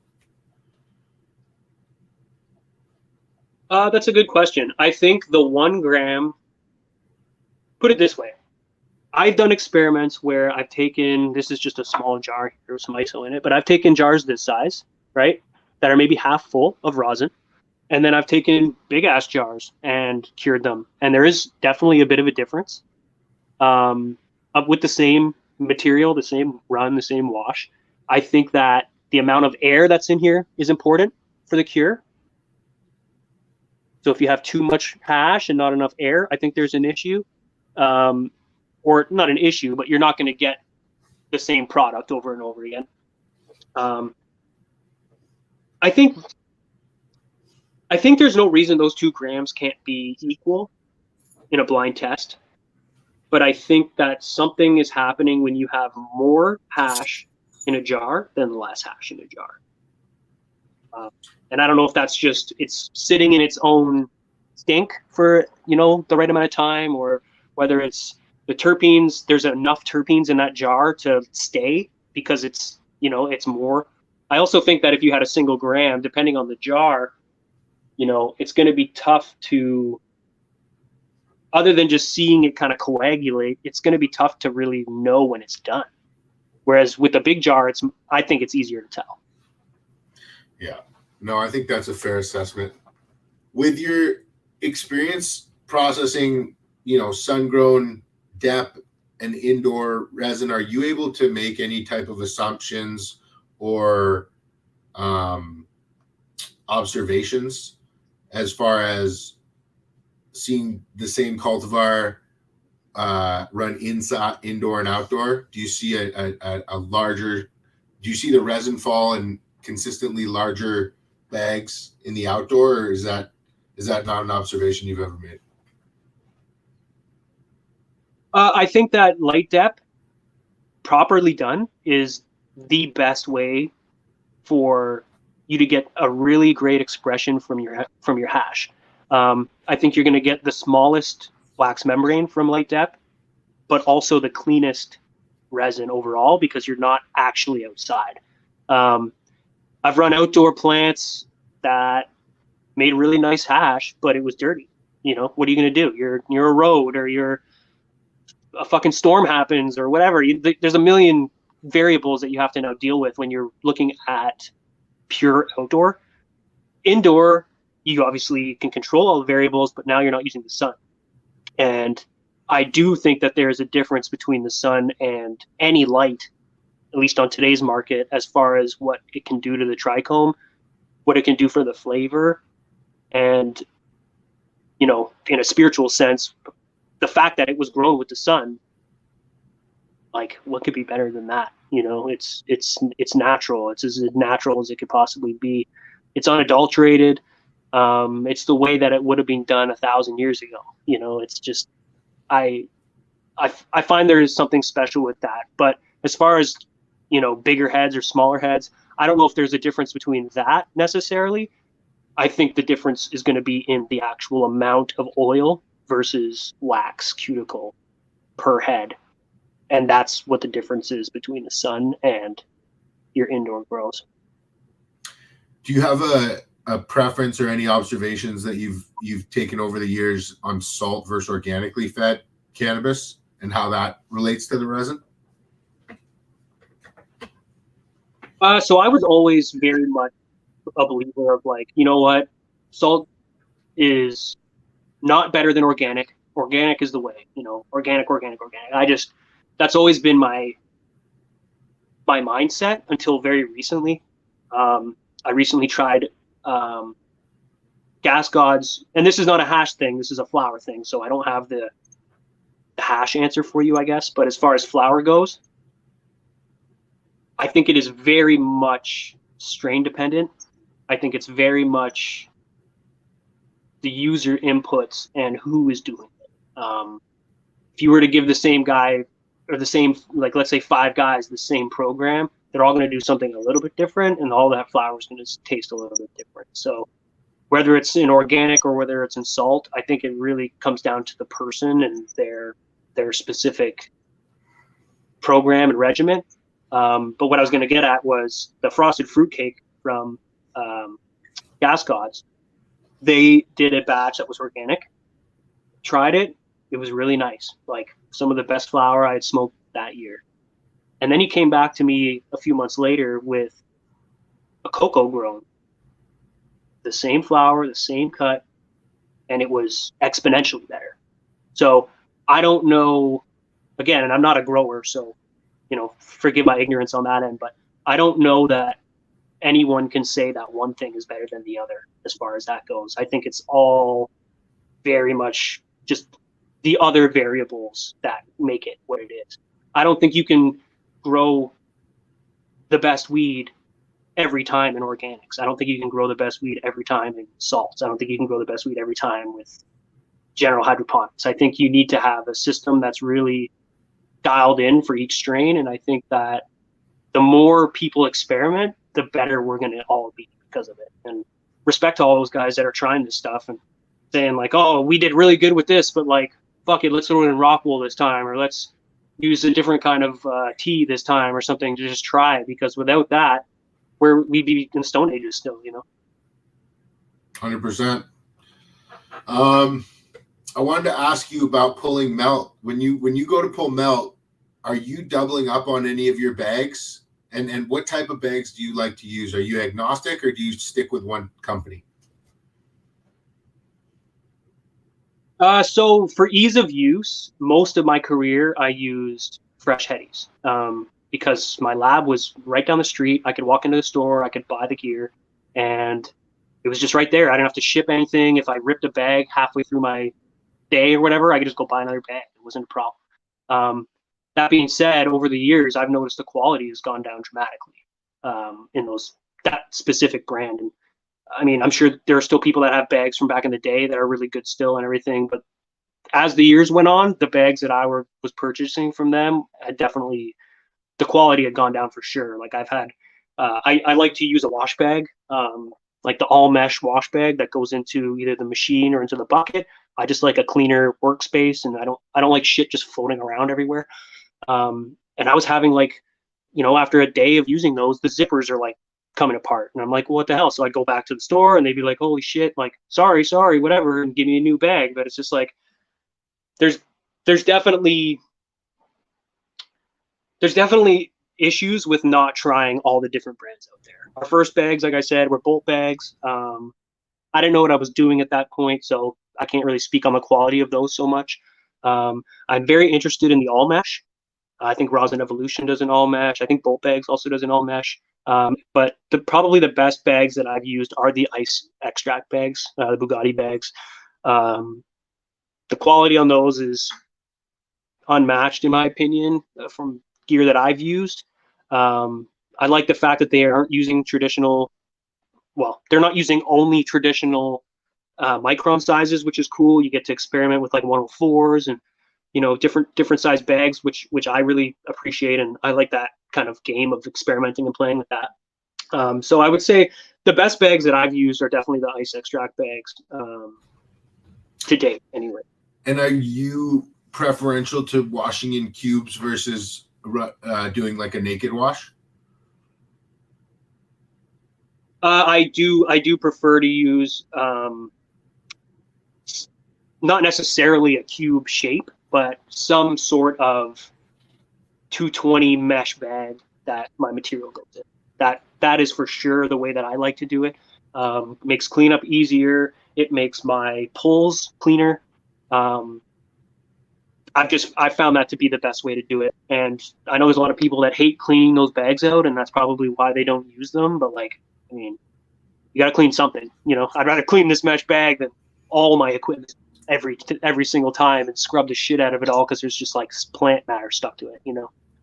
So for me, those little pillow bags are by far the best way to keep your plant clean, at least in like a brute or in a small washer. And what is your thoughts around the water movement? Are you very particular about how you're moving that water around? Do you feel the separation happens at a certain point in the exchange, or do you feel more that the general vortexing is what's making that separation happen? I think the separation is actually happening mostly because of the temperature. That's probably a bit of an unpopular opinion, but I mean, I've taken jar tech where you're doing a test wash, and I've not shaken it at all. And if you just leave it there long enough, the hash falls off. So, I think that's going to be strain dependent. That I think that it's definitely one of those things where you can't just like put a blanket over it and be like, this is how the best way to do it. When I'm hand mixing, I'm absolutely switching directions, but I'm doing it in the least violent way possible. I like to let the resin basically stop moving, all the flour and everything stop moving before I switch direction. I'm not trying to just like thrash around in a bucket ever. Like that's not the way. So do I think that going one way is better than going two ways? No. And vice versa. I don't think two ways is better than one way. I think if you have the correct temperature and the correct flour, you can almost do nothing and you're going to make phenomenal hashish. So by that line of thinking, does ice need to be present, or do you feel that could be accomplished iceless? I don't think ice needs to be present at all.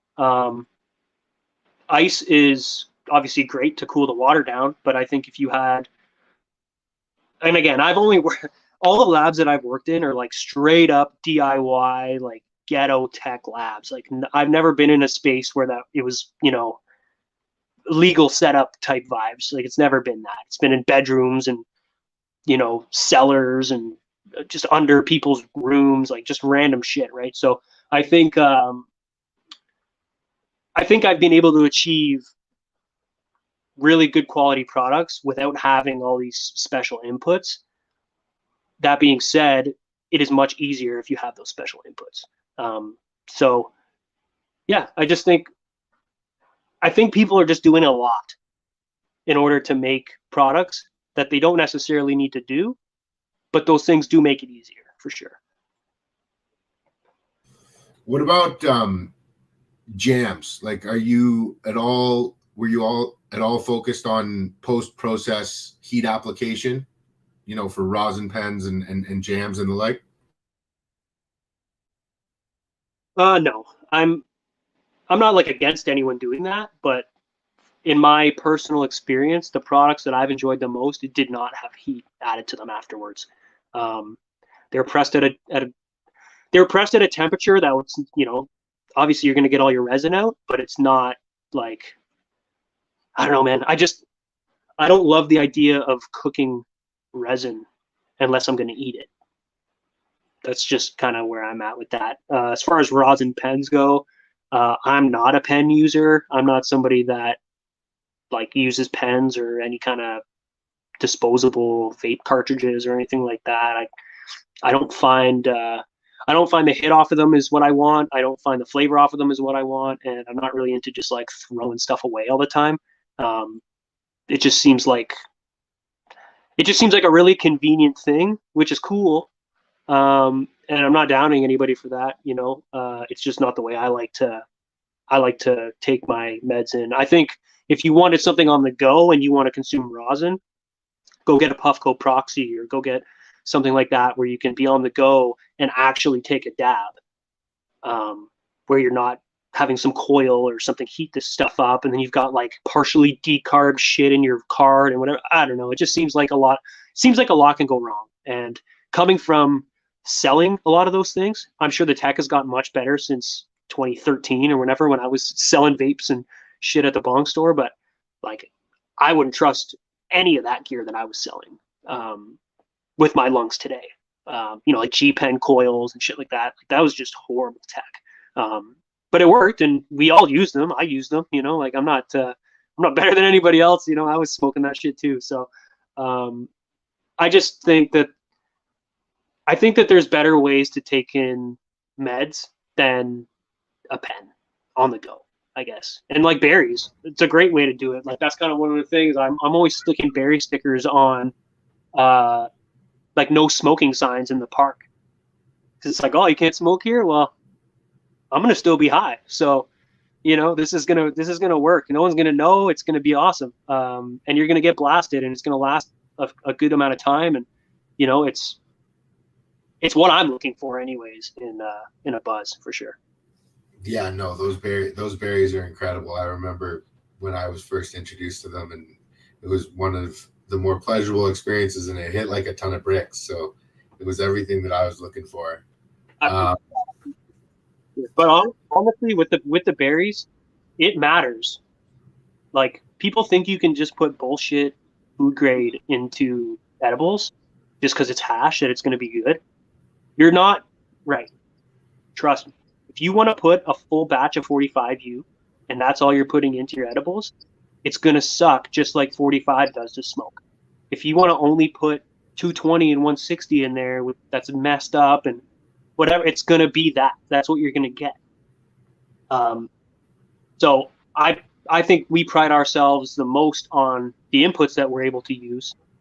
Luckily for me, I have some good relationships in the cannabis community, and I'm able to source, in my opinion, some of the best food grade that there is. And I don't even really like calling it food grade because I would smoke 95% of what we put in our edible. Tastes good, it smells good. A lot of it either second press, or it, second wash, full spec, like full spec, not select full spec. And that's another thing too, right? It's like you get exactly what you put into those products. Same with the rosin pens, same with any of that stuff. If you're just putting crap in those products, people are going to know, and they're not going to buy it again. And that's another reason why we can only make so much of what we make, because there's just not that much Heavenly Days, Gas Gods food grade around. Like, it's just, I gotta wait for hash to be made before I can make berries, right? So we've done lots of cool collabs with other people. I'm not saying they're the only ones that make good stuff. Like, I've made some awesome collabs with like Van Egyptian. We've done cool collabs with Pineapple. We've done collabs with Vanspan.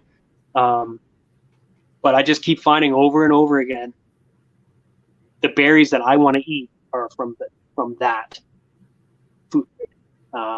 And again, I'm calling it food grade, but you know what I mean. Yeah.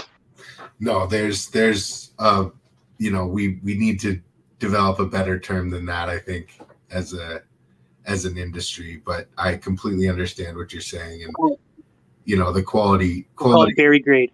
Yeah, berry grade. Quality in, quality out. I think you touched on it a little bit earlier, but I wanted to ask what your thoughts were on resin mixing. We're seeing a big rise of it in the community, both north and south of the border. A lot of competition winners are now blends. Is that something that you're a supporter of? Absolutely. Like I was saying, I'd say probably 80% of all the gear I ran with Kind Selections was blended. We always said it was blended. There was no like, oh, we made this new strain. Like, obviously we didn't make that strain. Like, you know what I mean? You can't just breed things like that quick. It's impossible. But I think, and there might be some breeders out there that probably will have issue with me saying this, but I think it's like breeding light, poor man breeding, being able to mix flavors together.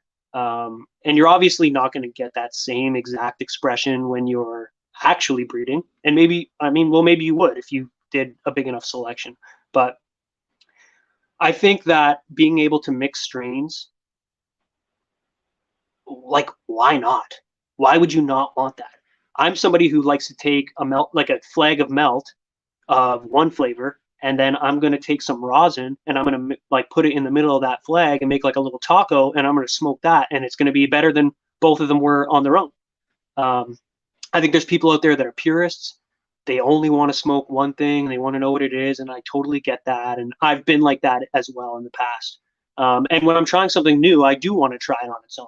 I want to know what it's like on its own and its own flavor, and how the resin falls, and what kind of yields you're going to get, and everything like that. So there is an R&D aspect to blending. It's not just like, oh, we'll just take these two flavors and now we got a new flavor, because like you're probably not going to make something good every time. But I know we had certain strains that were dumpers. We had Lindsay's that were really good. There was a Russian Stomper that great yields, and people only want that flavor for so long before they get bored. So now we can take a sour ambrosia that's like a barely 1%, washer, and I can actually wash that with something else, and you're going to get some of that flavor in there.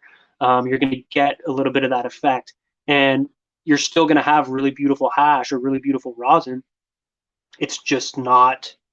It's using your genetic library to the fullest like expression that it could be used. You know, shout out to all the guys breeding. Without you, there would be none of this going on. We wouldn't be able to have new strains. We wouldn't be able to do this new stuff. But that takes a long time if you're doing it right. It takes a really long time. Like if you're doing a 100, 200,000 plant selection, like how many months or years are we talking about before you get the keeper or the new thing, right? So in that time, we can actually just play and have fun and do things. But I think if you're doing it and you're not telling people, that's kind of messed up. Like transparency is definitely, it's important. You can't just be like making up strains or making up, well, yeah, this is the blue whatever, and it's just like, okay, cool. Like what actually is it? And it's like, oh, well, it's actually just like Blue Lotus and Death Boa we mixed together or something. It's just like, well, why didn't you just say that?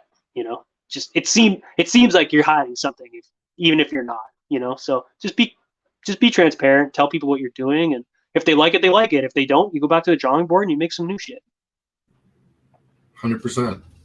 I think that's more than a fair assessment. I mean, I think that more wines, if not all wines available, are some type of blend.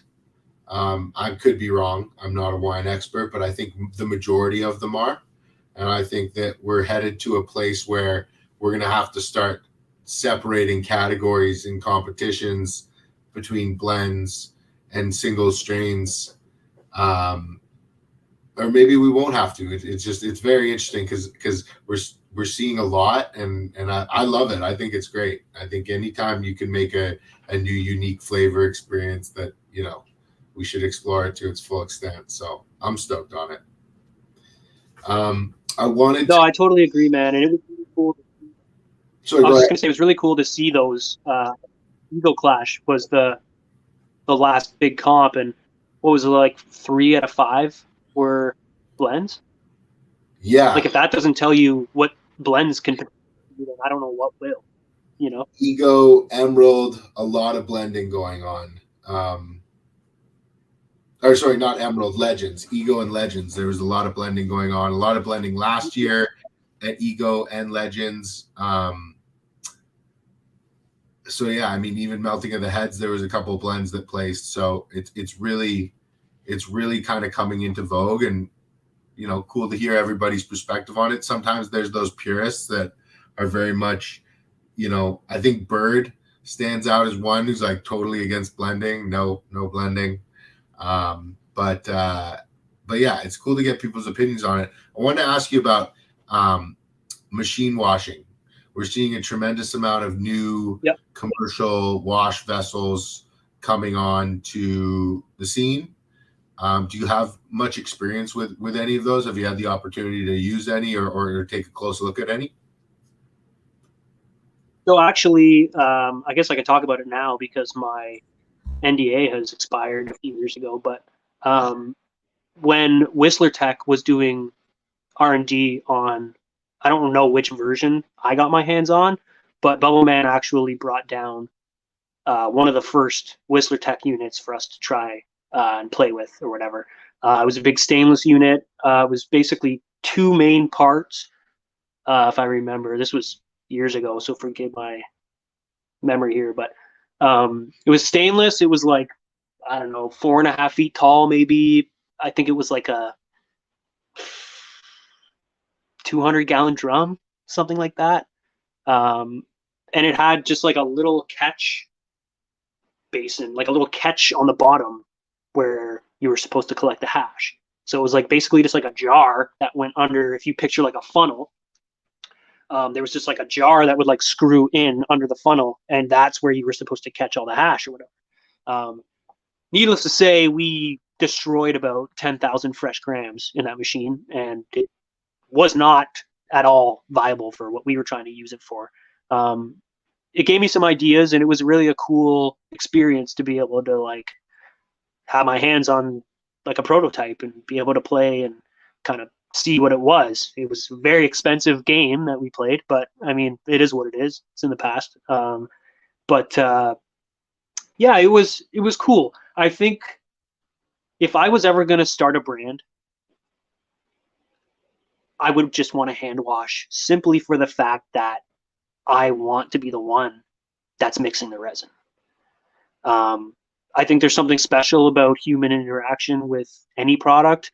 My favorite products are handmade. My favorite foods are handmade. They're went out wild caught, or they're, I got a friend with a syrup farm, and he's making everything without machines and doing all this stuff. And it's the best syrup I've ever had.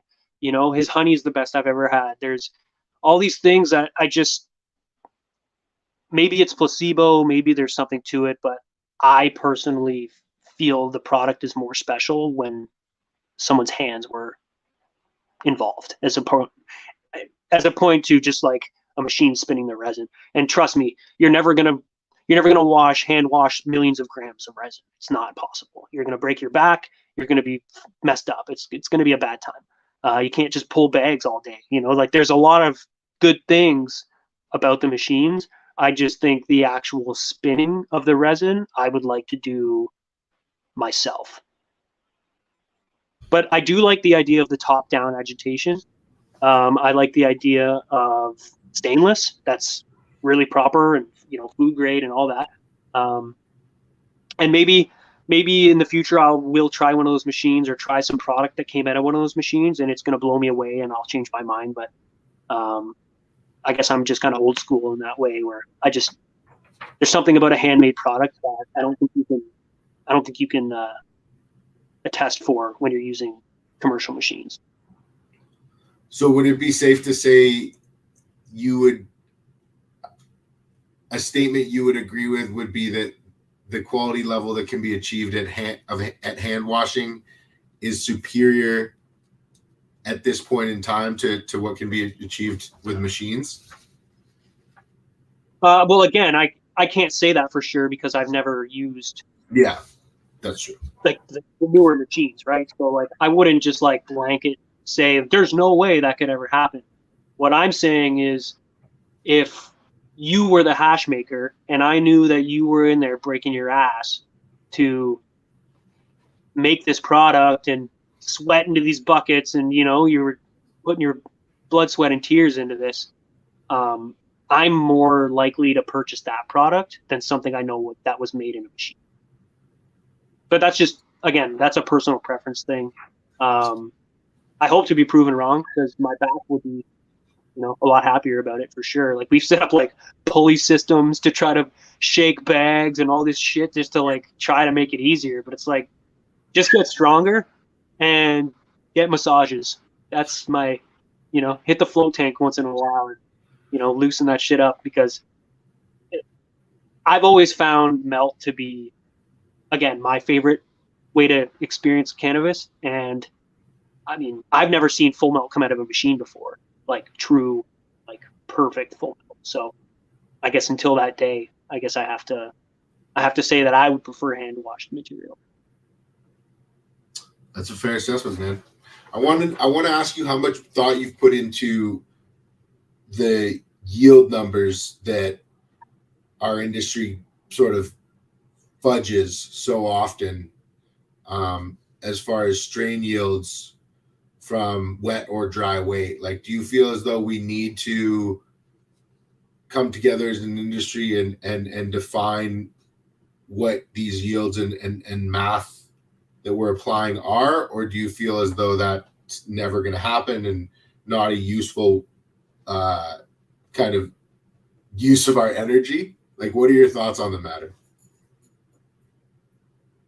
I think that so let's start here. If you and I have the same product, okay, we're both running, let's call it a death bubba, right? We're both running the same product. You've grown yours, I've grown mine. Well, I haven't grown mine, but someone's grown mine. That wasn't you.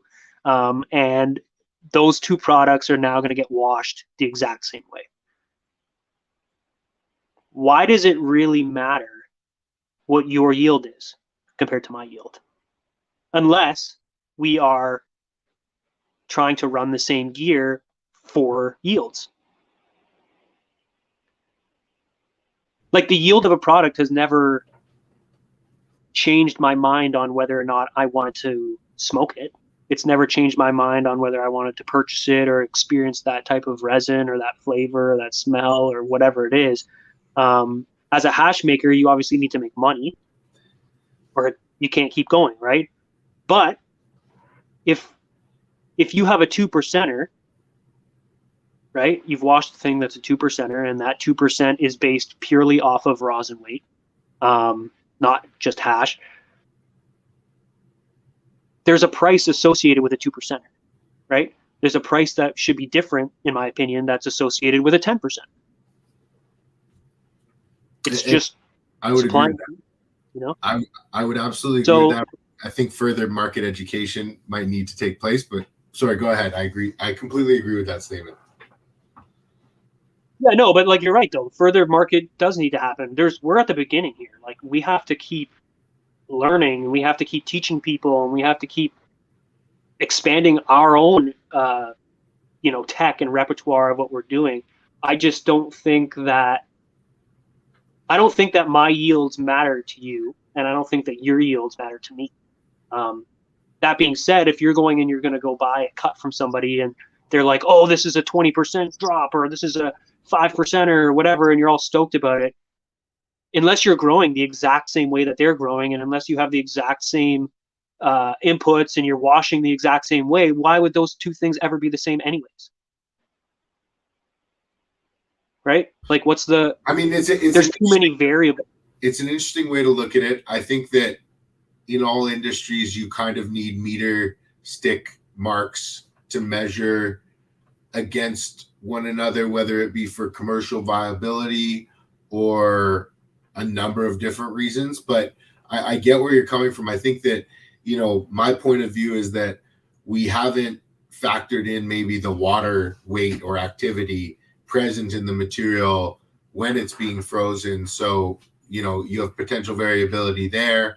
There's potential variability of, are these numbers being based off loose resin or rosin?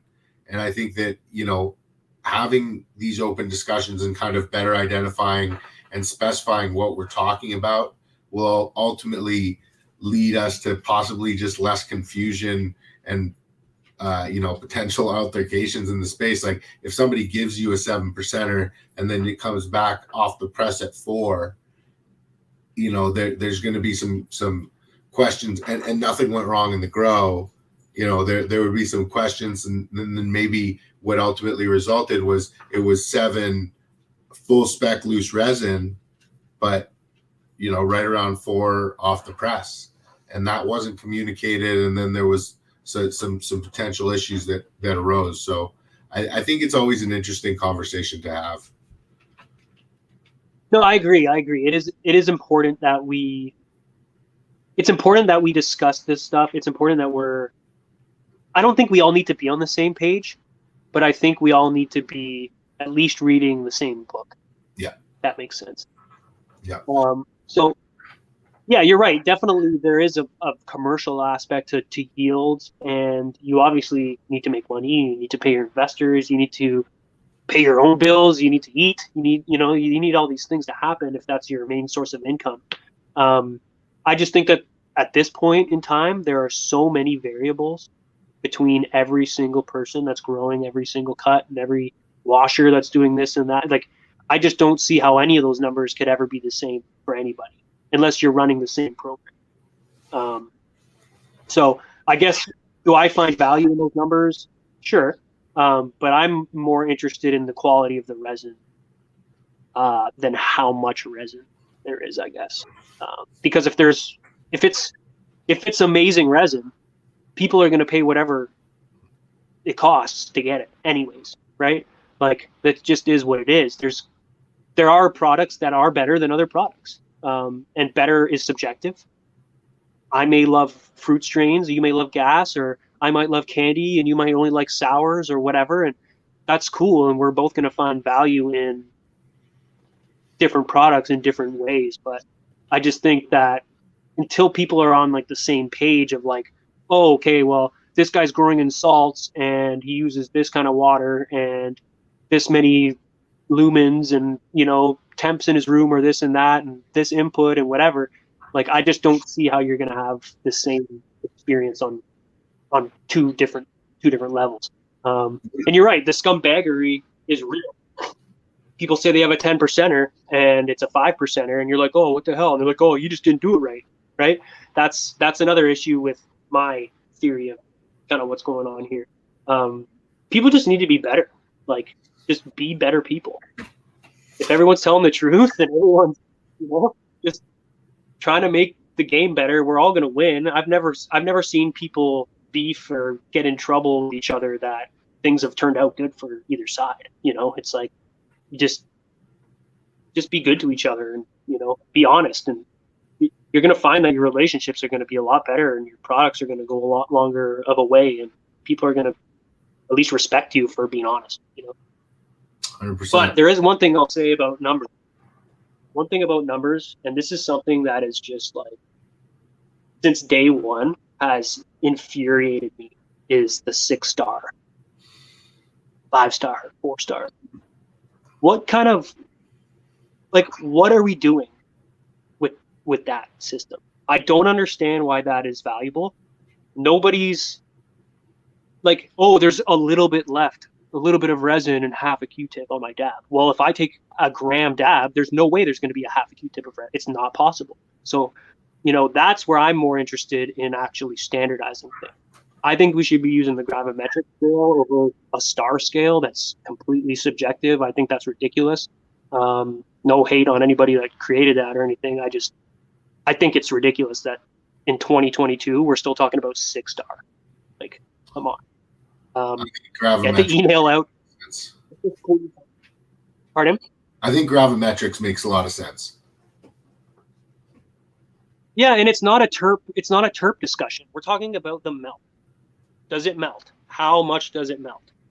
Okay, it melts this much? Okay, that's a 80% melt, and I really like the terps on it, or whatever. You can make a scale for terpenes or whatever, but it's all subjective. Like, I just hate the subjectivity of the competitions in cannabis right now. I don't like the subjectivity of that 6-star thing. Like, I think there's better ways that all of that can be done, instead of just like, you know, I like this and you like that. Do a terpene contest, or do a melt contest, or whatever, you know? Yeah, I think that there's absolutely room, and there should be a melt contest based on gravimetrics. But I think that everybody who's hosting, participating, and attending in any type of high-end solventless or flower competition right now needs to understand that these competitions are very similar to figure skating competitions, where, yes, these individuals competing are being judged on skill, but at a very, very high level, and a certain point after everybody shows up at a certain level, the judges' human preferences and proclivities and preferences all tend to or come into play. And so if you're competing in the East Coast or the West Coast, or in this country or that country, over in Europe or in Canada or the US, all those things, and how many judges there are, who the judges are, how the judging is being performed, all these things come into play. And, you know, I think that they needs to be recognized as just that, as you know, a popularity contest amongst those judges, not you have the cleanest resin. Because if that's the game, then the game is gravimetrics. Yeah, and I guess, like, again, I'm not trying to hate on any competitions or, you know, anyone that is doing anything like and I'm not saying you're saying that either. I'm just I guess it's like art to me. Like, I don't want to judge art. I don't think anyone should be judging art. I think if you look at a painting and you are mesmerized by it, that's amazing. Whereas the guy beside me might think that looks like shit, or that he doesn't understand it or whatever, right?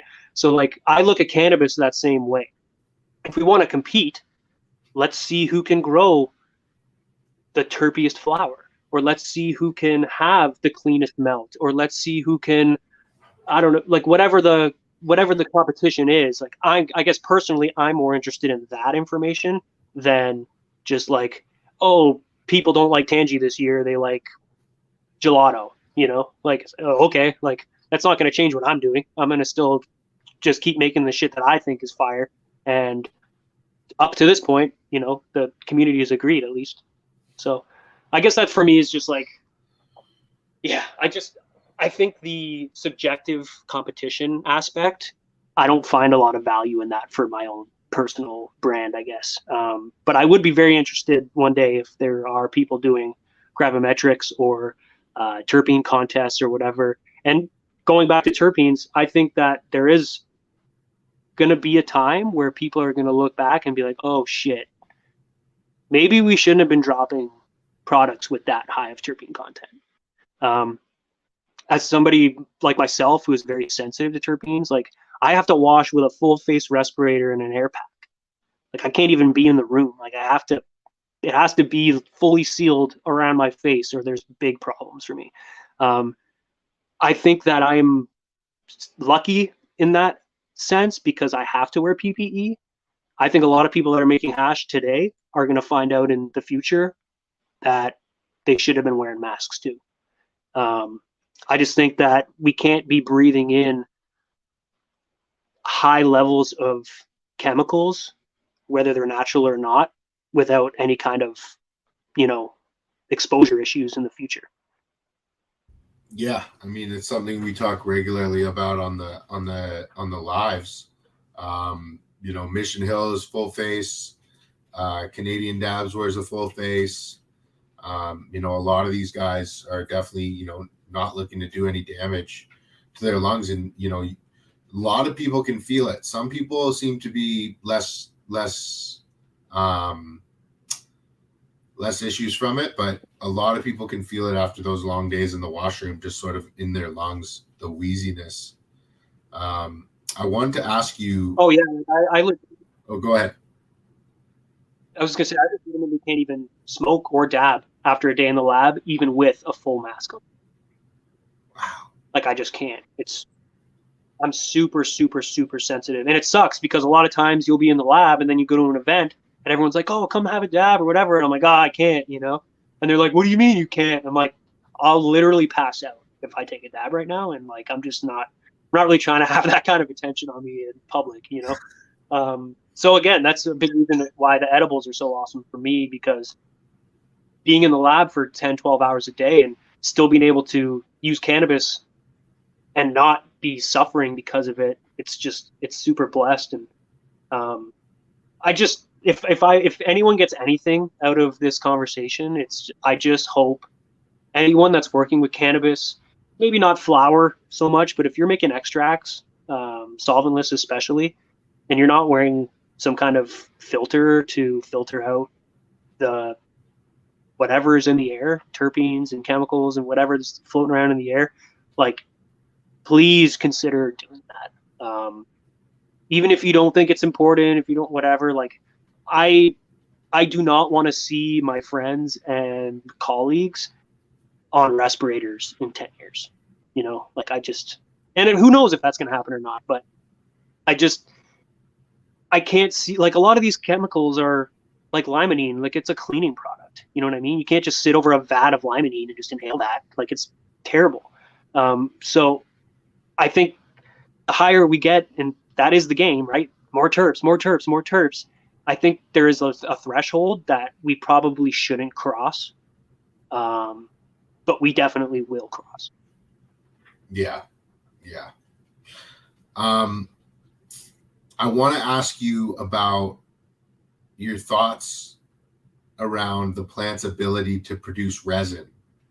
Do you feel as though with this increase focused on breeding, that for solventless extracts specifically, that we're going to see higher yields than we're seeing in some of these big number plants that you know, I'm sure you've had experience with? Like, do you feel as though the plant can produce more than 8 or 10% resin off fresh frozen? Okay, so again, we're at that point of like the percentages, right? I've had very um, I've had very knowledgeable people tell me they've reached up to 20% from solventless, and I have no reason not to believe them. I've never had anything like that, but that's that is something I've been told from a very, very reliable source that everybody who watches this channel would know, that they've reached those kind of things. I've never seen anything like that. Do I think, in all honesty, a plant could have 20% resin on it? I do. Do I think all of that resin is able to fall off in the water? I do not. So I think, and this would be an interesting, this would actually be kind of an interesting experiment to do, would be to take some flour, wash it, and then dry that flour out, maybe in a commercial sized freeze dryer, and then have someone run that into BHO, whatever's left. I think that's a true representative number of how much resin was on that plant, because there's so much resin covering a plant that you can't remove in the water. It's like slime. It's stuck to they're not all trichomes, right? And that's why you'll see the difference in a BHO and a hash run, right? You'll see, like for instance, that sour ambrosia that we did for Kind Selections. We washed like 5,000 wet grams and got 2 grams or 3 grams of rosin back, like total. But he got 33% in BHO. So it's like, well, there's clearly, that plant is clearly covered in resin. It's just not viable for the process that I'm personally doing. So I think 8%, 10%, definitely not the max. But I don't know how high it could go, I guess. I'm not really sure on the exact how high it could go. It wouldn't be surprising to me if you could get 30% off of BHO run, though. Like, that wouldn't surprise me at all. You're literally stripping the entire plant. Like, why wouldn't you get, a decent yield off that? Do you feel as though there's going to be a tremendous amount of innovation in solventless extraction technology over the next 5 to 10 years? Or do you feel as though we have the building blocks of what we need and what we're going to be using, and it'll just be perfecting those? I think as far as innovation goes, you're going to see better technology. And when I mean better, I mean more efficient. But I don't think, coming back to melt, I don't think you can make better melt than you can right now based off of the technology. Because I still personally believe the best melt is made by hand. So, it's hard to say, I guess, how far we'll innovate. I think rosin is going to get innovated big time. I'm already seeing different kinds of presses that are coming out that are completely different from the presses that I, personally use. Like, I have a Sasquatch V2, completely different than that. I remember Tony Verzura talking about like an auger type of machine that would like feed flour or hash into like a machine that would like, just constantly press kilograms of this shit at a time. And like, that's super cool. I don't know if that exists or if that was just an idea he had, but I think we're gonna find a lot of innovation post melt processing. But as far as like trichomes falling off of plants in the water, like, that's just gravity.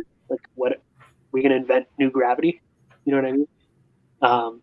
But we might, I hope somebody does. It would be cool, man. Like, I think technology is awesome. I think, we wouldn't be here in the place we're at now without all that stuff. Like, if we were still trying to make rosin like they were back in the day by spinning a bag of flour over a fire pit, you know what I mean? Like, shit would suck compared to what we have right now. So technology is definitely our friend, and I'm definitely looking forward to what comes in the future. I just think that as far as full melt water hash goes, I don't know if there's going to be better technology than putting your hand in a bucket and, stirring a bag. Do you see dabbing as a culture growing substantially over the next few years, or do you feel as though the vape disposable culture is going to take the majority of the spotlight as we move into future legalization? I totally believe in dabbing as the future. Um, I love smoking flower. I've always loved smoking flower. There is a certain ritual about rolling up a joint and smoking it, breaking it down, picking the stems out, picking the leaves out. Like it's a therapy that I don't think I'll ever replace. That being said, with the way that people look at smoke, with the way that people look at just combustion in general, I think that sadly, like like I'm in my 30s, my generation's kid probably won't be big on flower. Um, I think they're going to be mostly into extracts. I think that Puffco has done a phenomenal job of really making dabbing not look like meth. You know, you've got this little machine, you put your dab in and you just push it and it lights up and it's awesome. There's no blow torches. There's no like, you know, just like loud sounds or, you know, people blowing their heads off, like coughing, coughing, coughing, because now you've got a perfect little temperature machine that can take your dabs for you. And now that they have the peroxy, that thing's like you put that, you don't even need water. You just put it in your pocket, you go wherever you want. So I think dabbing is definitely the future. It's obviously the now, but I think it's definitely the future of consumption for most people, whether that's eating those dabs, whether that's vaporizing them on a like a Puffco type Carta or anything, you know, one of those smaller at-home machines, or even if it's just pens. Like I know a ton of people, you know, they're older. Yeah, exactly. They're a bit older or, you know, whatever, and they just want a light little hoot off a thing, and they don't want to taste weed. They don't want to stink like weed. They want the little buzz without all the other stigma attached to it. So I think definitely concentrates and edibles are definitely future. And even more than that, for actual sick people, I think that suppositories are truly the future for those people. There's so many people that I know that they just can't smoke. And they need the relief and they don't have the best stomach and whatever, or they've gone through cancer treatments or, you know, all these things. And, you know, as uncomfortable as it might be, they need that relief. And I think that's something that I'm excited to see people getting relief from cannabis in any way possible. Like my grandfather passed away 2 years, maybe just over 2 years ago. In his 90s, like, you know, church guy, not into cannabis, not into drugs, like anything, not into that culture, anything like that. My family didn't really know what I was doing work-wise for a long time. They weren't cool with it. It wasn't, you know, something that I was really wanting to share with them or anything. But when my grandfather started getting sick and was having trouble sleeping and everything, I just reached out and was like, man, I'll provide this for you. And I just got him CBD, just CBD tincture with MCT oil, like nothing crazy. He wasn't getting all stoned, but he saw the value in cannabis and saw the value in not just blindly listening to your doctor and, you know, taking your health into your own hands a little bit. And we got him off quite a few of the medications that he was on. He was able to sleep through the night. He wasn't getting up to, you know, take a leak 3-4 times a night. Like the guy's in his 90s, you know, you can't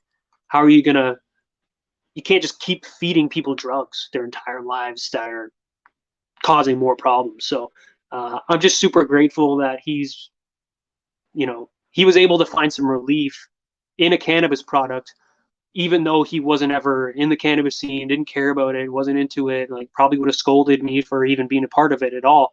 But being able to show him the way of that has kind of opened the rest of my family up to like seeing the value in that product. And it's not just, oh, these kids are just getting stoned or whatever, you know? That's huge, man. That's huge. I mean, there's always that kind of catalyst moment for every family that looked at it one way and then kind of opened up. So that's very cool to hear. Um, I wanted to ask you about, legalization. As somebody who is super well positioned in the legacy space and very well connected, what were your expectations and thoughts around legalization when it came onto the horizon in 2016? I had ignorant hopes about legalization. I was told by a few people that Canada was going to be going to California and Colorado and other places that had like kind of legalized a little bit, and they were going to go and look and see what they were doing there to make our system better when it started. That clearly never happened, and if it did, they didn't see shit that they liked, I guess. Um, I'm just very confused as how, like, I just thought that they liked money, the government, and the way that they're going about it right now, they clearly are not into money that much, because if they were, they would not be doing things the way that they're doing them right now. These companies are hemorrhaging millions of dollars every year because they're losing out on product. People aren't buying their products. They're just not what people want, at least from what I'm being exposed to. I think that some of the flour has started to get a bit better, from what I'm told. Again, I haven't dabbled a whole lot into it. And now that we have some of the legacy guys, Slurm and like Brindle and Pineapple now, and a few of these guys that are starting to enter the legal market, I think we're going to start to see the quality start to go up, as long as their partners allow them to run the gear that they want to run, right? Because just like right, there's you got to make that money, right? You've got to be able to pay for these massive facilities. You got to pay for security. You got to pay for transportation. You got to pay taxes. You got to pay all these bills, right? And I just think that unfortunately, they didn't set it up in a way where they would make the most money. In my opinion, the way that they could make the most money is charge anyone who wants one a licensing fee. If you want a license fee, whatever, 20 grand a year, 50 grand a year, whatever the number is, you pay that to the government, okay? They take that money and they do whatever they're going to do with it. What they should do with it is they should start building out testing facilities and consumption lounges and all these things and charging people to go in there if they actually want to make money. But I don't think that they do. I think that the way that they set it up, it was set up for them to be able to monopolize and take over the entire market, in a quick sweep. But I think that they kind of realized, oh, people don't actually really want what we're putting out. And oh, these edibles are very expensive. Like, my edibles cost the same, like in the legacy market, cost the same for 200 milligrams as you can get for 10 milligrams at a store. And it's like, why can't they just make the money that way? What are they scared of people having actually proper dosed edibles? There is no, I just don't see, I don't see any logic behind the way that they've set it up today. You can't smell the product. You can't see the product. You can't label. You can't put stickers on your shit. Oh, because the kid might want that or whatever. But it's just like, have you ever been into a liquor store? Like, everything in a liquor store is attractive to a kid. They've got pictures on everything. They've got craft beers with cartoons on them and little characters and all this shit. And I just don't see why we aren't afforded the same, what's the word I'm looking for? The same opportunity to express ourselves and to make our brands something more than just like a plain bag. Like, who wants to buy this? Like, there's nothing in here. It's just, there's no soul in that bag, So I really just hope that they start to allow people to express themselves and express their companies and express their businesses and treat us like adults.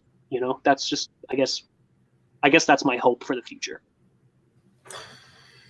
Yeah, it's a really tough position that they put us in, where they inserted themselves, the government, into the supply chain, and not where logic would tell, which would be testing for public safety, they privatized testing, and then they went into the supply chain and distribution side of things. And, you know, that to me was a very interesting move. I know Canada likes to be involved in business a little bit more than some other countries, but I really hope that that changes over the next few years. And I think that federal legalization in the US will prompt a lot of relaxation in Canada. I hope, at least. I hope so too, man. I really do. And that's not even to say like I'm all for more people having access to cannabis. Whatever that is, like I'm for that. I am not for people getting taxed outrageous amounts of money to buy products. I'm not for monopolization of distribution, testing, stores, storage areas. Like all these things are government ran. And I just like, I'm sure I'm not the only one that feels this way, but like, who the fuck are they to tell us how to run our culture? You know, like, I'm sure you can tell by my story here a little bit that like I've never had a great, I've never been great at dealing with authority, which is definitely a big reason why I'm still on this side of the fence. And I just like, if there's not logic there to be seen, I can't be a part of it. So I think until I can actually have a brand that I can express myself and I can push the products that I believe are valuable and work with the people I want to work with, and people aren't getting taxed out of their ass multiple times just to have the chance to have some of my products, I'm probably just going to stick with the legacy side, man, because you know, the people on this side have always been here for me. They've been here for my family. They've supported us. And to me, that's the most important thing, is how do they feel about, you know, the products that they're getting, and are they finding value? Because I just, time and time again, I just hear people being disappointed with what they're purchasing on the rec side, and people that run the shops and people that work in labs and people in the testing, they're all just not happy with how it's going. That can only go on for so long, you know? Yeah, it hasn't been a success story, that's for sure. I want to ask you, you know, did you have aspirations early on to make the transition? Were you approached by companies like so many others? Yeah, I've had talks with a few different LPs, some of them being pretty big, some of them not being that big. And honestly, like, not that I don't have aspirations to go into that world. It just has to be the situation that makes the most sense to me.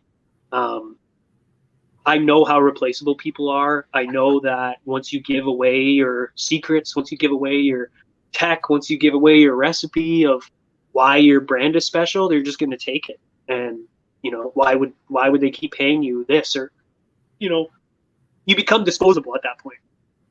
So I guess I do have aspirations of, like, I would love for my products to be in multiple countries. I'd love for my products to be accessible to everybody, but they're just not right now. And unless I do things that I'm not comfortable doing, or I align myself with people who I don't know and maybe aren't comfortable with, there's a good chance that's never gonna be the way, you know. So until then, you know, I'm happy to sit on the sidelines and watch, and definitely big respect to everybody who's jumped over there and, you know, tried to do it. And, you know, I know a lot of people that have got screwed big time and lost everything, and, you know, like, it sucks, right? Like, there's always stories of all that stuff happening.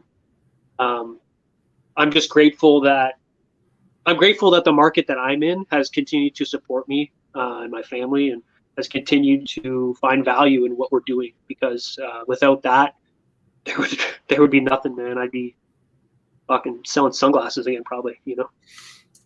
I mean, the care and attention to detail is very apparent, you know, when you get a hold of any of your products. So I think that's really cool. And so, like, what are plans moving forward? Do you plan to get back into melt and rosin, or continue to focus on snack season and putting out edibles, or what are your thoughts around there? Well, snack season's never going anywhere. I plan on having snack season around until the day I die. I've lost so many friends to hard drugs, bad decisions, alcohol, all these shitty things, and I just, if I can continue to help people, whether that's getting off of those things, whether it's starting up programs for getting off of opiates or whatever it is with hash, with edibles, because I've seen those things work. High dose edibles can definitely help people get off of hard drugs. I just think I think that that's here to stay, at least for the foreseeable future. Anyways, I would love to have berries in every house in the country, down in the. I'd love to have them in the States. I've had people in the States reach out to be like, hey, how do I get your gear and stuff? So the word is spreading for sure. But I just think as far as edibles go, I would love to see them go on forever, and I'd love to have them in every corner of the earth. And I love the fact that her recipe is it's the one. It's the thing that's gonna allow that to be, because I've tried a million gummies out there and none of them are, I'm obviously biased, but none of them are anywhere near the quality that we're putting out as far as the actual texture of the gummy, the flavors, the little characters we have, and the inputs that are going into them as well. It would be really cool to be a general contractor for LPs, and set them up with their gummy programs, and have my hand all over the place. As far as hash room, I would love to get in the hash room again. I would love to set up a cold room again. But I'm very, very picky, especially now, with what I'm going to wash.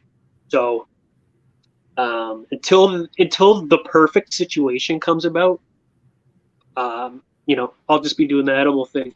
But that being said, like, I'm always here to answer questions of people, and if anyone has any, needs a hand with something, like I've helped a lot of people with like setting up their freeze dryers or setting their labs up and things. Like, I probably should charge people for that kind of shit, but whatever. It's just I wanted to see when this all started. I just wanted more people to be able to get full melt hash. That was all I cared about, man. Like, I couldn't get it. I wanted everyone to have it, and once I finally had it, it was like, oh my god, like this is exactly what I thought it was going to be.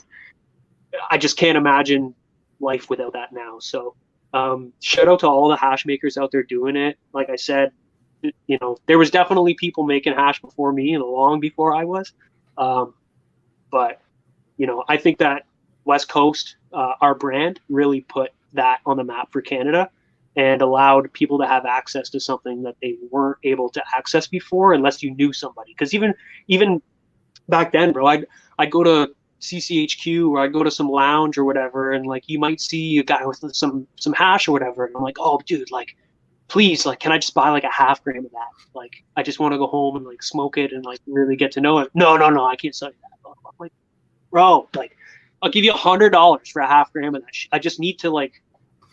I need it to be, like, I just need to consume it in my own way, like how I want to consume it, and like know that I'm doing it how I want to do it, So I just want everyone to have access to the best products, and whether that's my products or there's other great products that are on the market, as long as the access is there, as long as it's not too expensive, as long as people can afford it, and as long as the people can afford to keep making it, right? That's a huge part too. Like, not everybody's like me where they aren't obsessed with money, like it's tough to convince people that money's not the most important thing, So I think by more people making hash, like there must be 150 hash brands in Canada. There was nothing before, like there was none. So I'm super proud that, we were around at the start of that, and we were able to inspire enough people to actually take the risk and go out and try it on their own. And a lot of them were BHO guys before, just like, you know, my partners were. They were BHO guys, and they saw the light. And, you know, now Canada is a place where I think most cities you go to, there's someone there that has some really nice hash or some really nice rosin at the very least. And that to me is just like, that was worth everything, you know. Did you think it was going to be that? Like, did you think it was going to happen and get to where it is today?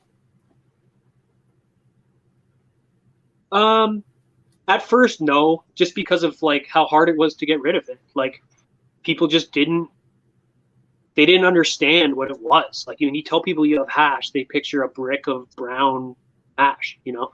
They picture Moroccan, or they picture Lebanese hash that's like pipe hash or something you would put in your joints or smoking a pipe or whatever. Like, they don't think of like, you know, white powder as as hashish, you know. So yeah, to be honest, at first there was never a thought of like, oh yeah, this is gonna blow up and like everyone's gonna want to have this in their pockets.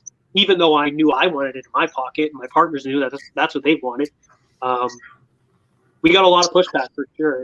We just had to keep giving it away until people decided that it was something they wanted and they couldn't really go back. So big shouts to all those guys, man. It was it's a fucking ride, that's for sure.